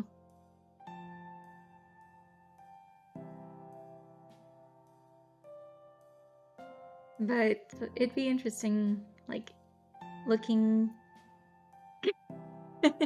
email. Yeah. At least it's better than trying to type in things like makers and crafting as a category in Restream.io for Twitch, because that's the category that I believe I am in on Twitch. And weirdly enough, if I type in that, it doesn't have that option. If I type in crafter, it shows up makers and crafting. If I type in crafting, it doesn't have crafting. It doesn't have makers and crafting. It's like certain things just are annoying that way. Yeah, you would think it would have like a list of the options that they have available and then allow you to put a new one in if it isn't. But nope. It's just not really functional the way it's supposed to be for, you know, literally type in what the category is and have it show up as an option. Yeah. So, yeah. It'd be interesting if you doing like a whole bunch of searches for like smiling guinea pigs or other things. Yeah, it's doing its best when you literally type in exactly as the category is stated in Restream.io's thing. and it doesn't show up. It's like, okay, am I going to search for the thing that's spelled exactly the way you spelled it? No, I'm going to search for everything else that may tangentially be referred to as either make or craft. Like, RPG Maker showed up.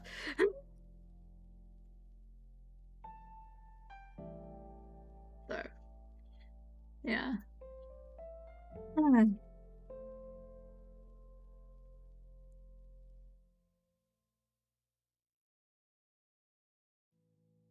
So,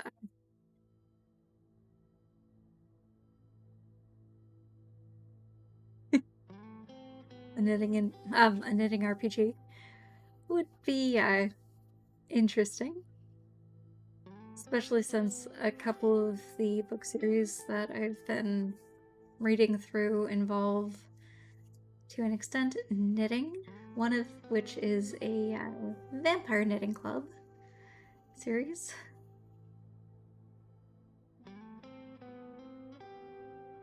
And, I could imagine characters from that being involved because, well, vampires have a very long time to learn skills. But yeah, a knitting RPG would be fun. I could do that.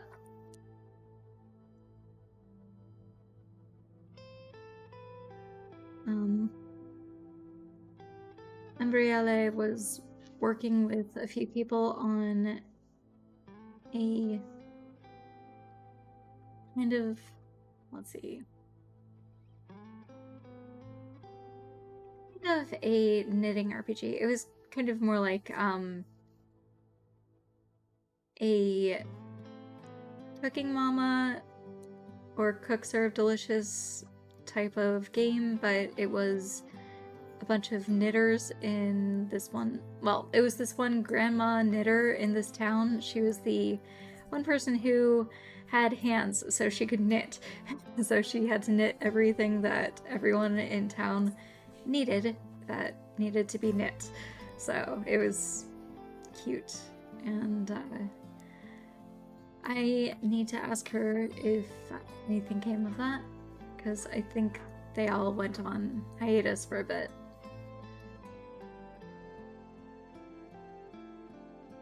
But, yeah.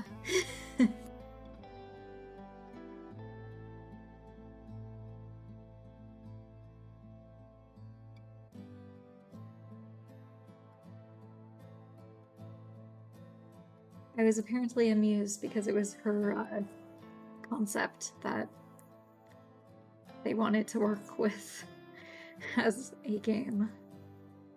And I think she saw me knitting so much her pretty much entire life that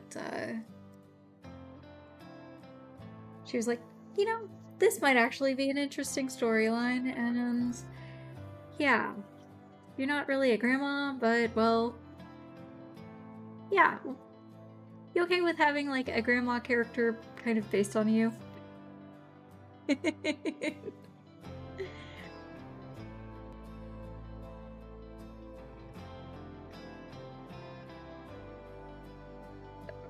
Yeah, that, and I gave her little bits of info on what certain things were called, so she could have a little bit of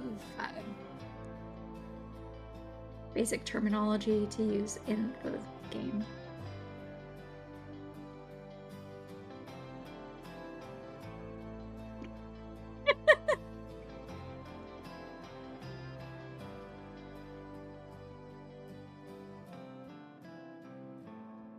Mm.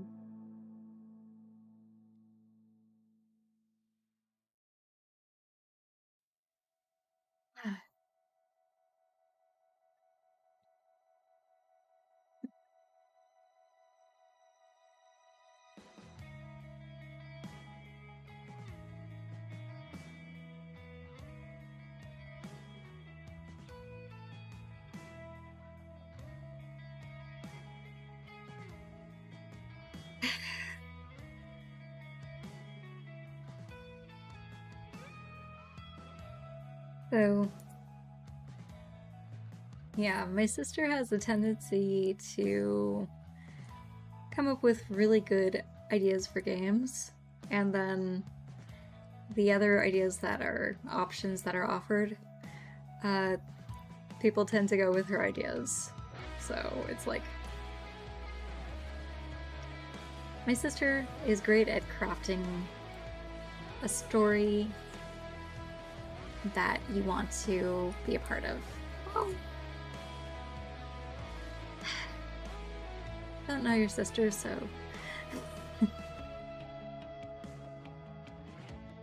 maybe she just hasn't found what her thing is yet.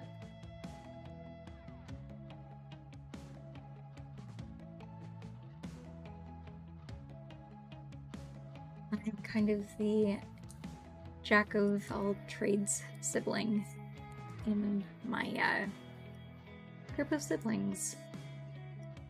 My brother is actor, director, producer, set designer. He is,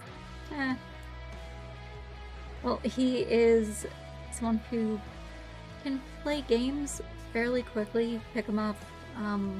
Guitar Hero, he can play behind his back, no problem. I am not that with physical controllers unless we're talking in VR, and then I'm like really good. It's weird. Yeah, for a long time I thought that depression was my thing too. I basically decided a couple of years ago that, well, more like a decade ago, I would try to learn one new skill each year, or improve in a skill each year. So last year's was making socks. I made a pair of socks.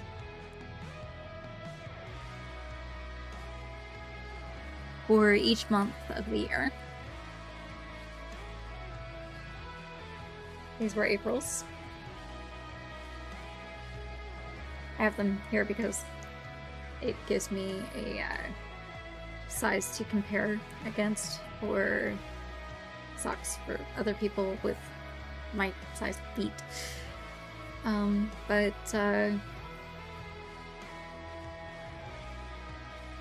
They're cool. They're useful. They keep your feet warm when it's cold out. They cushion your feet when you've got shoes that are not as comfortable as you would hope they are. They're great for helping with ankle support if you are ice skating or rollerblading, especially if you've got like some nice thick chunky socks that are just really durable. But yeah, it was me trying to look at things objectively and being like, okay, I'm the type of person who personally has trouble seeing anything I do as an accomplishment, because I pretty much see it as, okay, how did I fail doing this? Most of the time. However, anytime I made a pair of socks, I purposely tried to do a different heel or a different toe or a different cast on or bind off, so I could see what worked, what didn't work. And it was just having 12 pairs of socks, which I ended up giving a couple of them away to people because, well, socks also make great presents. Socks were one of the things that I did that helped me start looking at what I was doing as accomplishments because it was like, oh, okay, what pair of socks do I want to wear today? Do I want to wear the socks that I made doing this, or the socks that I made doing this? Do I want to wear the ones I literally crocheted? Do I want to wear the ones that I did top down? I have a few pair that I already have to start mending because I wore them out. Yeah, it basically started getting the ball rolling on seeing, okay, I actually accomplished something. And for me, that helped. I also tried teaching myself tatting, which is like using a couple of bobbins and knots to make lacework stuff, knotted lacework. And that was actually quite fun. I was able to do like a design to make about the amount needed for a bracelet.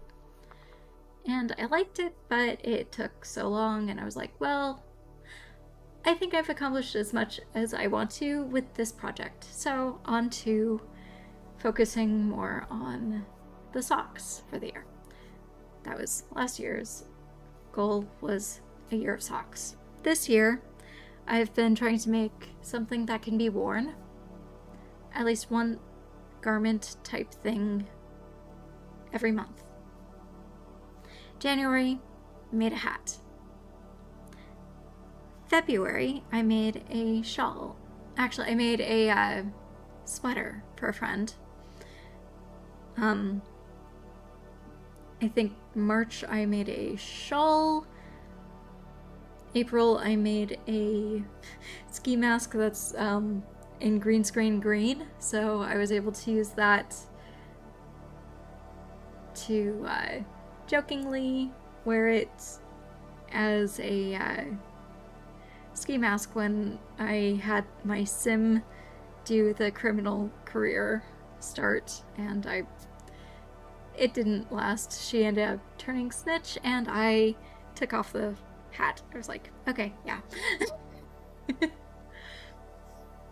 But the plan for that was literally when I realized I could turn it into a green screen hat, I could potentially use that as a green screen to have a game playing or video playing with me wearing that and able to see, but it would show mostly the video instead of my head.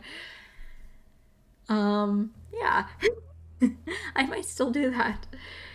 But, yeah. I have, let's see, 2 shawls that I'm working on currently. One is Bag O' Day Crochet's crochet along shawl. I am on video 4. I have not started that one yet because I was looking for one of the yarns that I had put away for a while, because that's all pretty much these mandala yarns that I had gotten for a project that is not going to happen. This I started pretty much when I started the flax sweater for my friend, because I wanted to see how this yarn would work into a flax. So it's doing pretty well. This black yarn being very similar to this, where it feels the same. It's great that way. Yeah, thanks. And yeah, sock yarn, it's great. It's squishy, has that nice recovery to it that wool and nylon together have, and also is going to be pretty much a comfortable year-round shirt for me. Yeah, when it's done, it's going to be very, very huggable. and very durable, because that's a sock yarn that people tend to say is a workhorse of a sock yarn. It is great for socks that are for hiking. So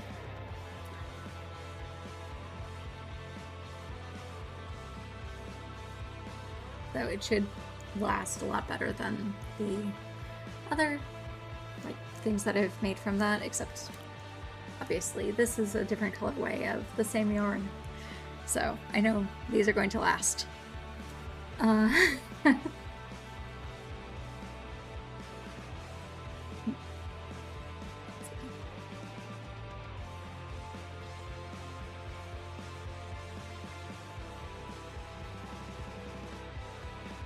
I am getting to the point where I am going to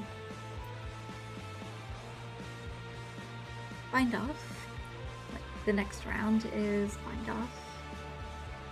And then I'm going to switch to neon crochet to make another bag, or a project bag.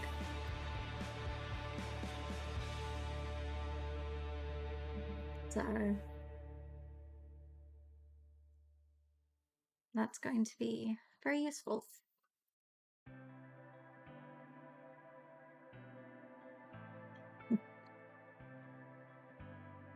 So once I get to this stitch marker area, I've got to start binding off.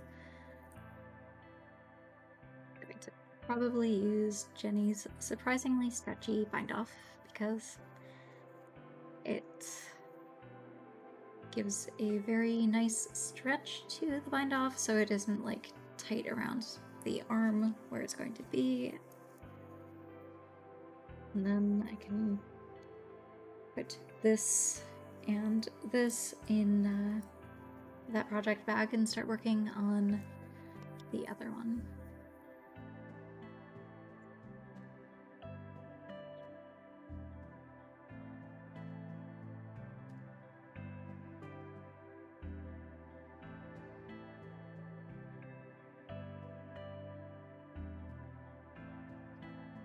In a few weeks, I might actually be moving my office into another room.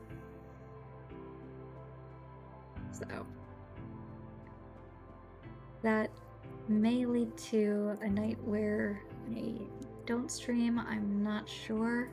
But the cool thing is, it'll be closer to the internet. Which means probably going to have like better connection. If that doesn't work, then I have a Wi-Fi 6 card that I can put in my computer.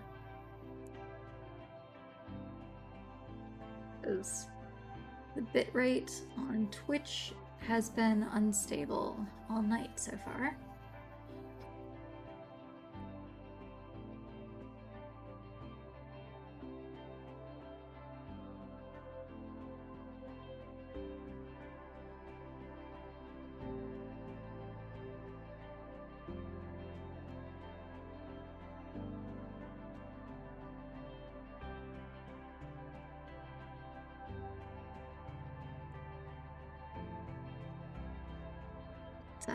Yeah, basic raglan, and I decided, since it was a basic raglan,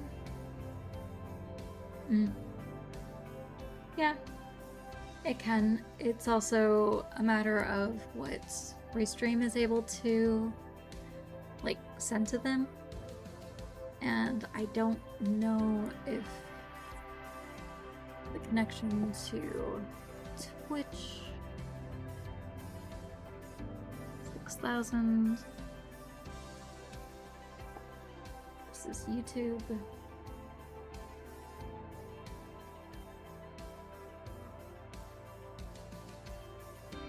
YouTube, it just says excellent. It doesn't tell me what the bitrate is for that.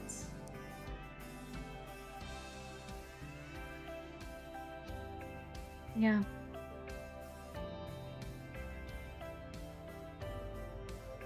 if when I moved the computer, I managed to get Twitch and YouTube to have decent connection the whole stream, and if it doesn't end up too CPU intensive with Blender, yeah, might definitely do the virtual set build on stream. That is something that would be fun. Cool thing is there are a lot of repeat shapes that I can just duplicate and paste. So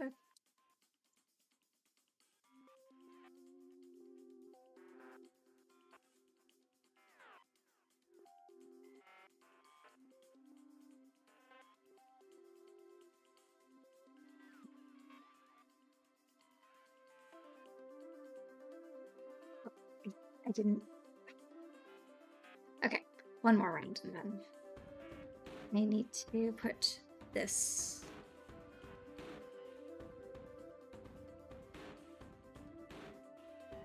right here. So move this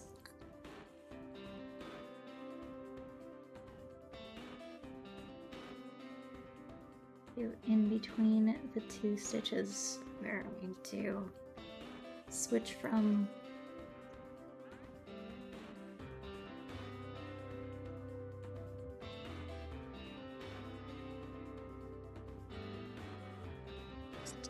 going in the round to binding off. Would be great, and it would prevent me from just continuing one more round.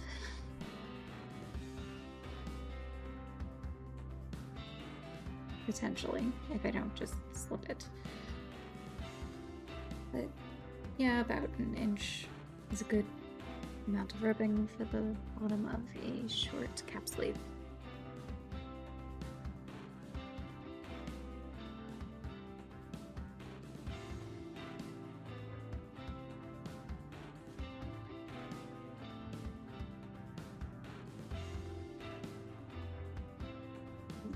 One extra round isn't gonna hurt it. Especially since it's the first sleeve, so when I do the other sleeve, I just count how many rounds of ribbing I did and duplicate that.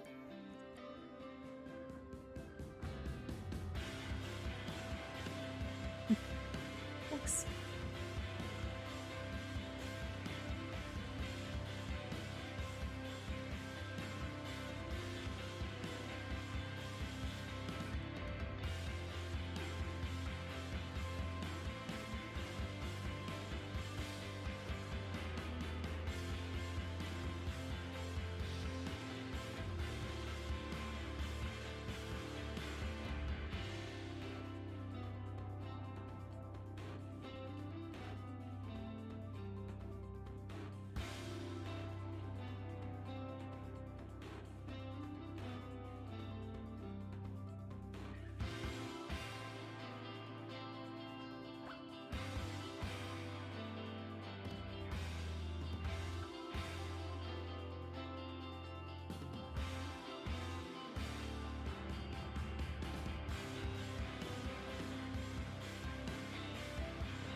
Didn't read today. I have been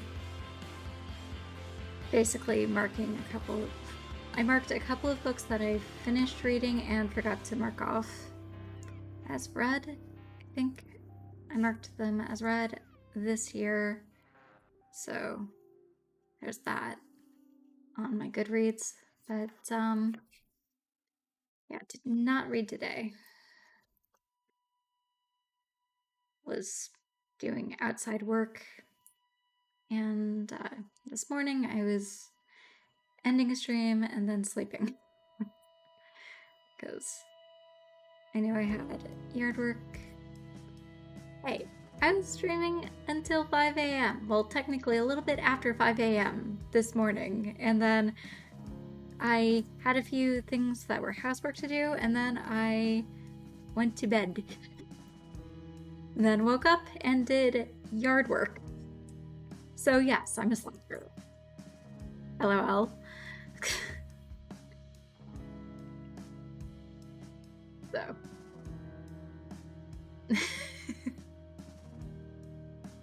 There's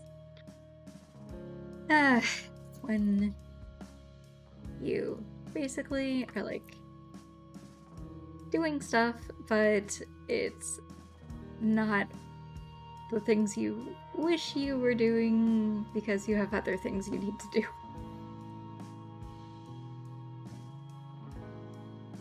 I have sweet peas that are like these flowers that I need to get in the ground. So I was trying to get the planters for the other stuff set up so that I could get to the area that I need to weed out so that I can put the mesh across the posts to make a flower fence, basically. And that is going to be this afternoon's project. That and putting in a couple of the round planters into the ground.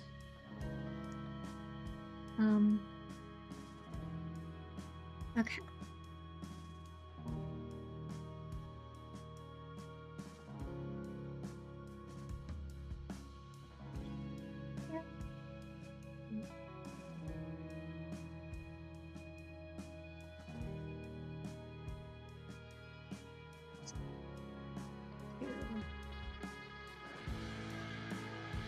Here.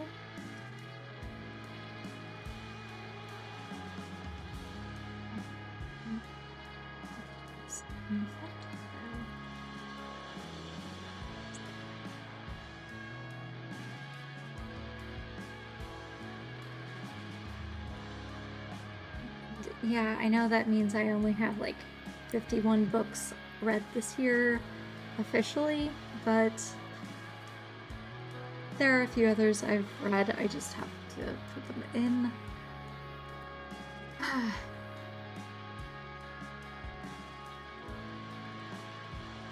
Good. Glad you are getting your reading in and enjoying it, because that part of it, the enjoying it, is great. That it feels nice for you is key. If it doesn't, then it's like, okay, wrong book.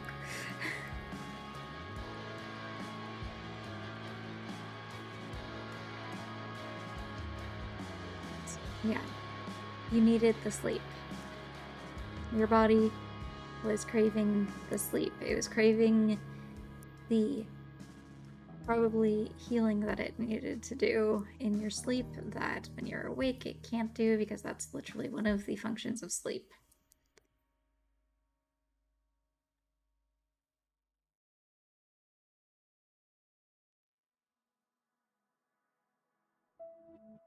Your body's downtime, maintenance time.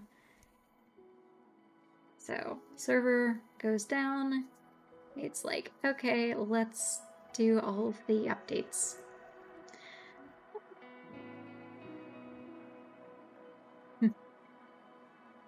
That's life. Sometimes you just need to sleep for a week.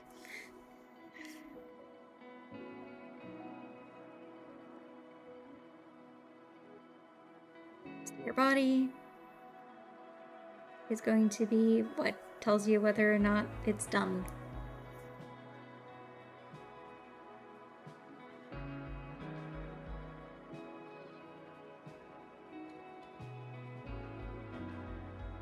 Sometimes it ends up unplanned maintenance time. Sometimes it is planned maintenance time. When it's planned maintenance time, that means you end up like having a normal sleep schedule. Something I don't think I've ever really had. So, I'm in the unplanned maintenance time body repair mode. That from the needing to. Oh, awesome. You guys have wild blueberries there. Nice. Farmers markets are awesome. I'm so hoping you end up with really good deals and really, really delicious blueberries. And I don't know, purple hands for a bit. Become the Smurf that you want to be.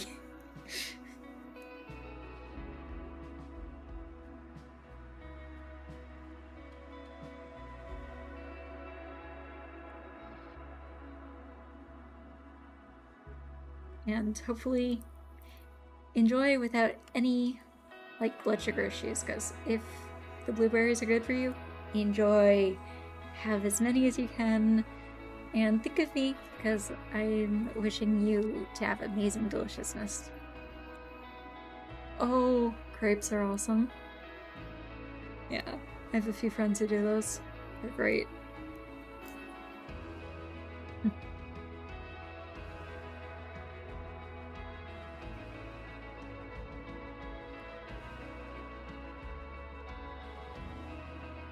Well, at least you get a taste, and it's a taste of deliciousness that you get to have every year when the wild blueberries are in season.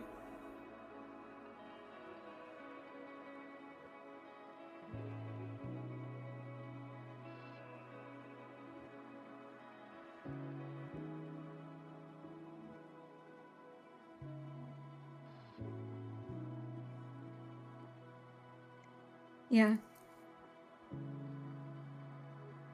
It's one of those things that I think kind of requires a frost. So we don't really get them much down here. Different varieties. Yeah. Maine lobster. You guys have any blue crab or king crab?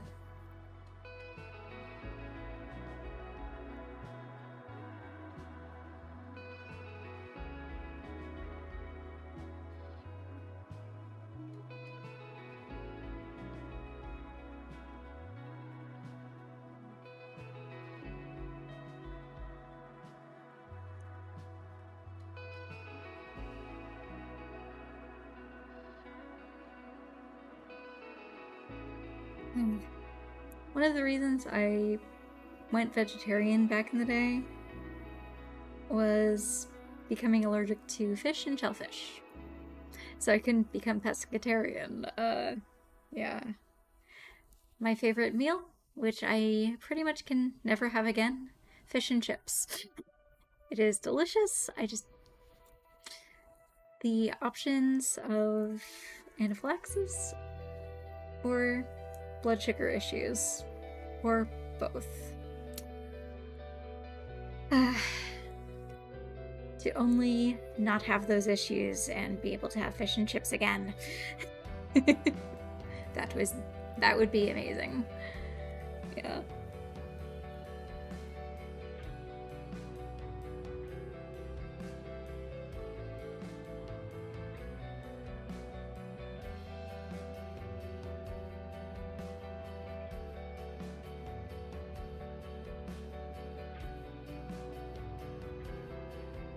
Yeah, grilled shrimp is good. So is sushi. And deliciousness that I will say enjoy. Please enjoy if you can, because it is so delicious. Yeah.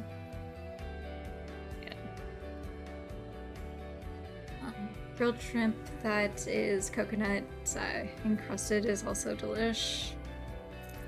I think it's the only way we've gotten some of my relatives to have coconut because they usually find it like the wrong flavor for them.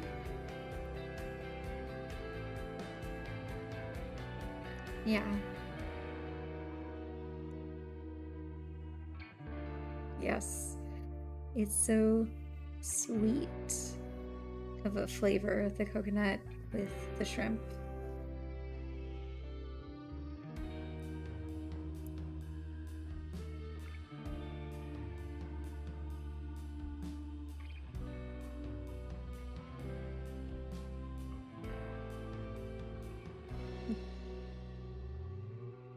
Cool.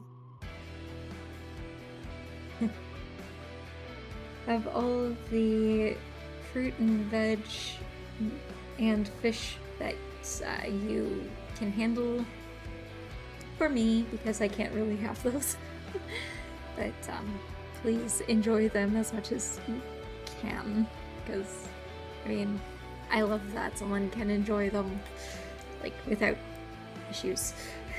So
awesome.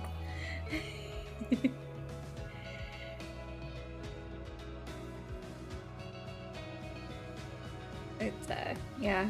Sometimes browsers be like that.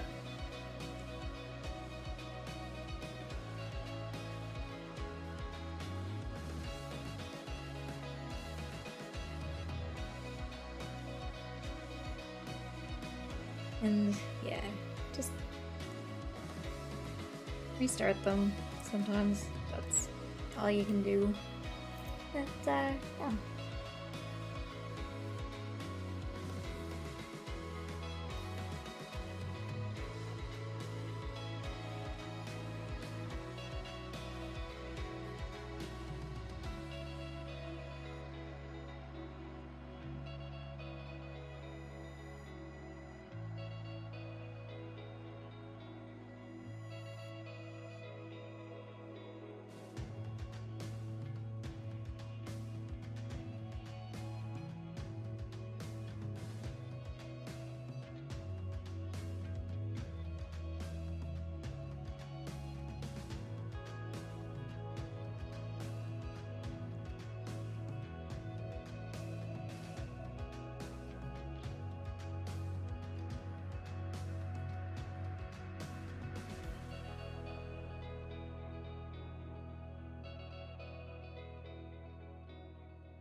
Yeah, sometimes sleep does that to you too. But, not a problem.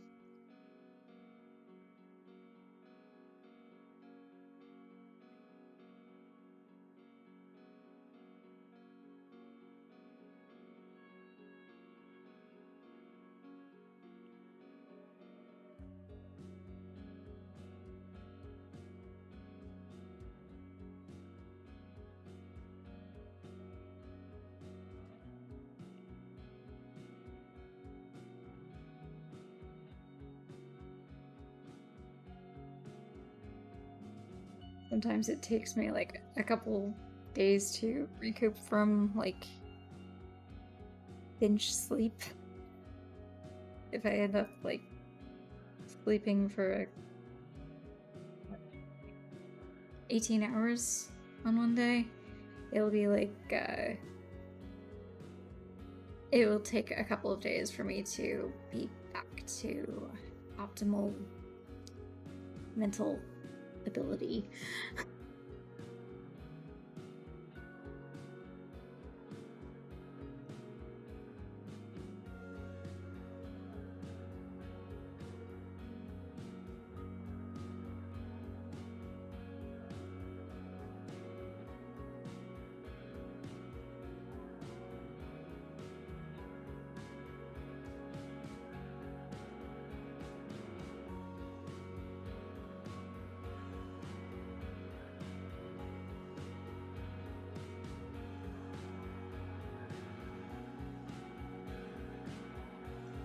No, you don't.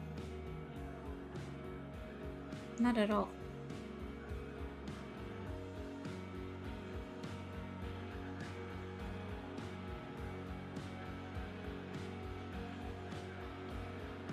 I mean, like, you and my sister are basically the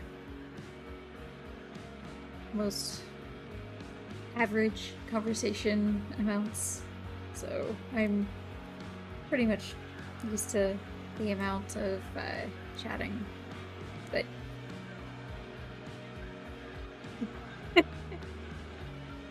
yeah, I understand.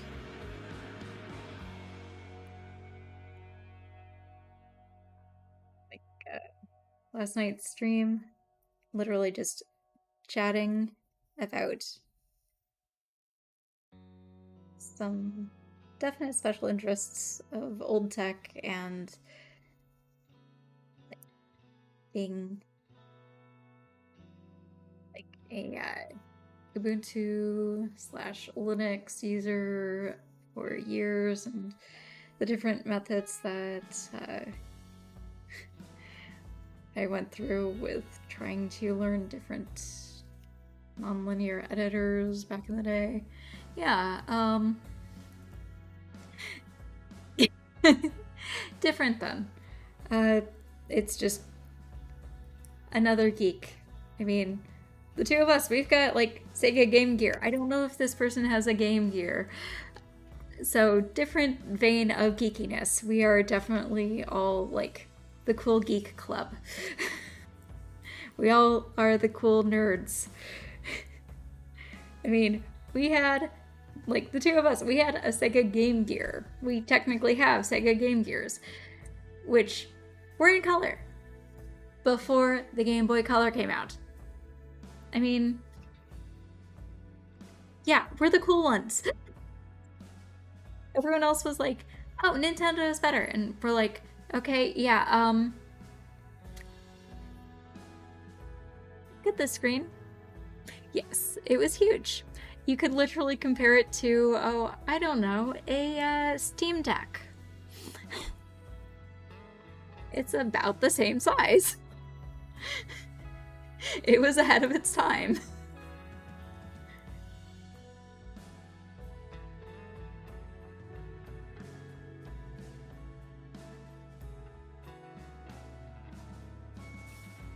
So, yeah, it was basically like, yeah, it was the size of what we currently use as a Steam Deck. It had a color screen. So, yeah, it wasn't going to be fitting in our pockets, but if we carried a backpack around, we were good. I was carrying a backpack around anyway, because, well, books. My early nickname of book was very apt. Yeah. So, yes, it could. For a while, I was basically using. It was longer than 14 minutes. I think I could get it to be like an hour or two, depending on the game. And then the rest of the time it was plugged into wall or into car on road trip, and it was great.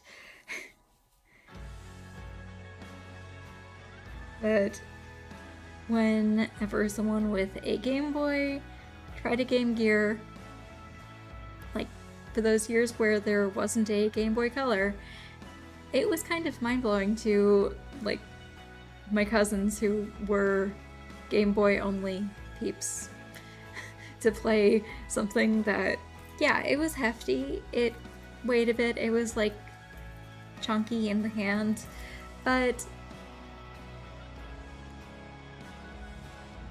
it was in color. And it kind of worked in a way that was much more visually pleasing. And it was fun. It had Sonic. I mean, what's not to like?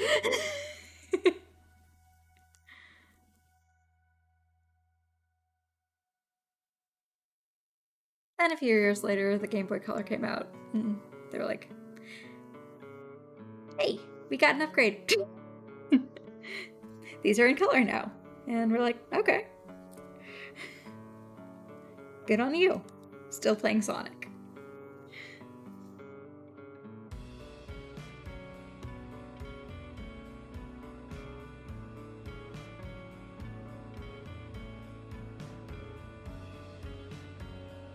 Cool. Yeah, my sister is basically the Pokemon player in my sibling group. Unless you're talking Pokemon Go, in which case my brother, my sister, and I were all very much into that. On a road trip that my brother and I took a while back,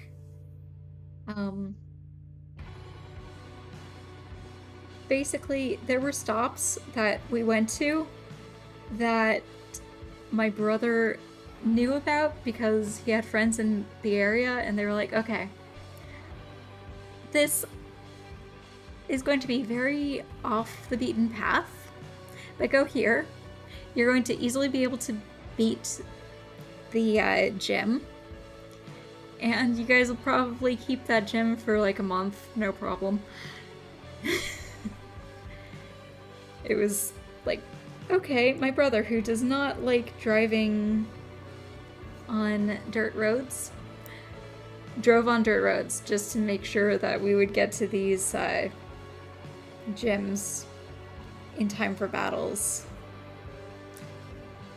It was quite interesting of a road trip. We stopped by a couple of colleges, and everyone was playing all night.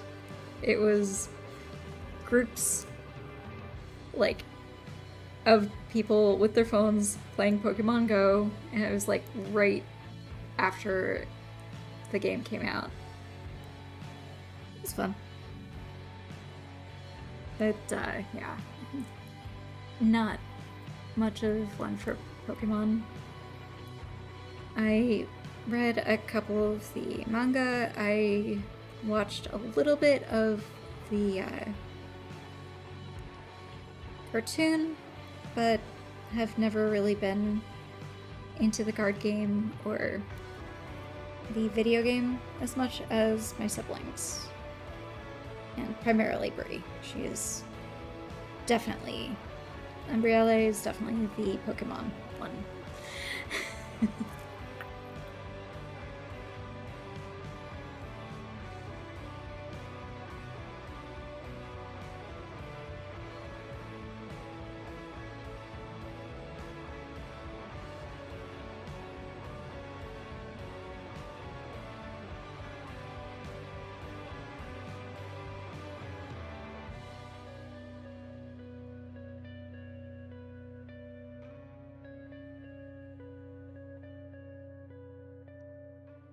I mean, if you watch her stream, every once in a while she mentions her Pokemon Sleep app that she's been using. She is like, okay, I need to move my Pokemon to like other city in different time zone to make sure that they have had dinner or get to sleep on time, type of thing. So.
I'm going to go on a little bit of a break, and then when I get back, I'm going to switch to crocheting a new project bag.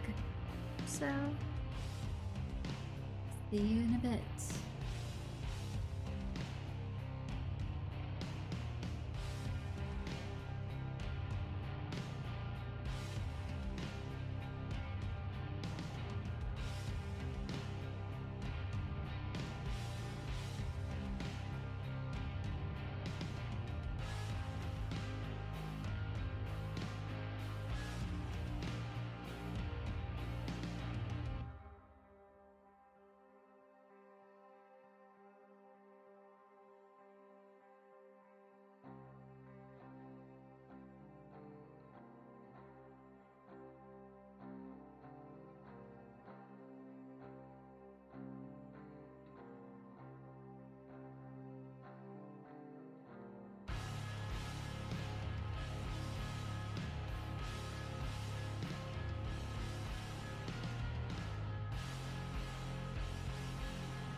We are back.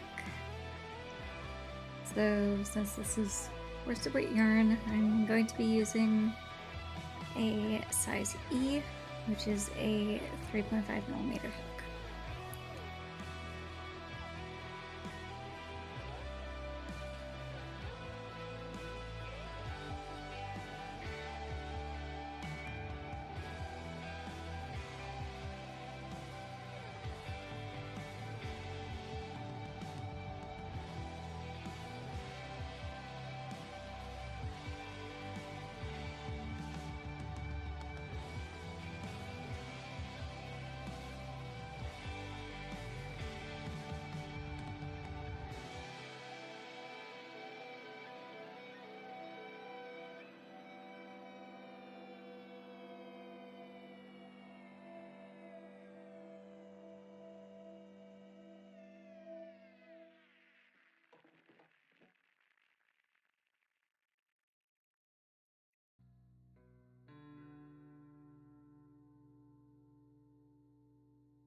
feeling too much to continue crocheting today. It's like too much tension on my fingers right now. Well, I guess then that means I am going to call it a night at 4:30 basically in the morning instead of 5. I'm getting the tension I wanted, but it is really hurting my hands and wrists. It feels stiff enough for the bottom of a bag, so it's working. It's also get this to hold up. Basically the start of if I was making an amigurumi that circular kind of things, this would work. This tension, this hook with this yarn. Okay, cool.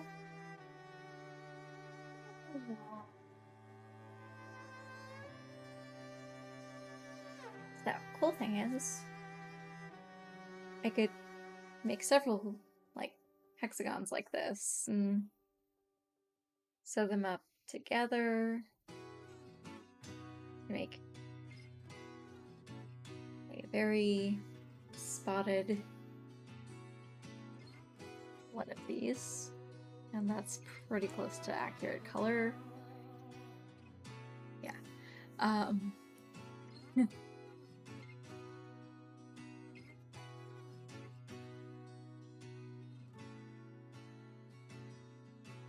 Yeah. Okay, so I am going to call it a night. Yeah, hopefully I can see you all again next stream, which tonight, well, this is technically Thursday morning. So tonight, Umbrielle de Liminale is going to do her Horizon Forbidden West stream, which will basically be until like probably 3 or 4 in the morning. So she'll start that at about 7, which is her usual time to start streams. Then Friday, I will be playing Sims 4. We are continuing with the Making Money Challenge. Then that's going to be around 11:45 to midnight start time, hopefully. Then Saturday, Umbrielle is doing her art stream that is art studies / I think she's doing hats for her avatars. You see my like here-ish guy like there. Is it block? That's the default. She's making bird ones and making hats for the birds. So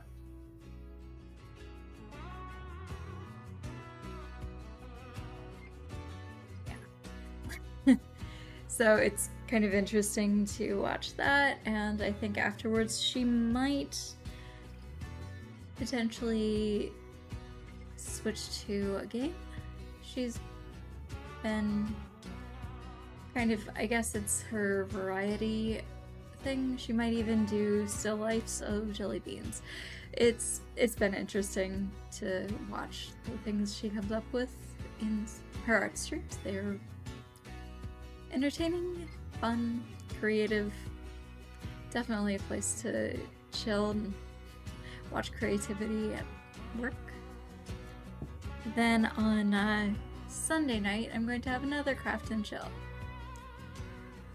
Then on Monday night, okay, so Sunday night, it's basically the same time as my regulars, which are 11:45 to midnight being the start time. Maybe a few minutes after midnight.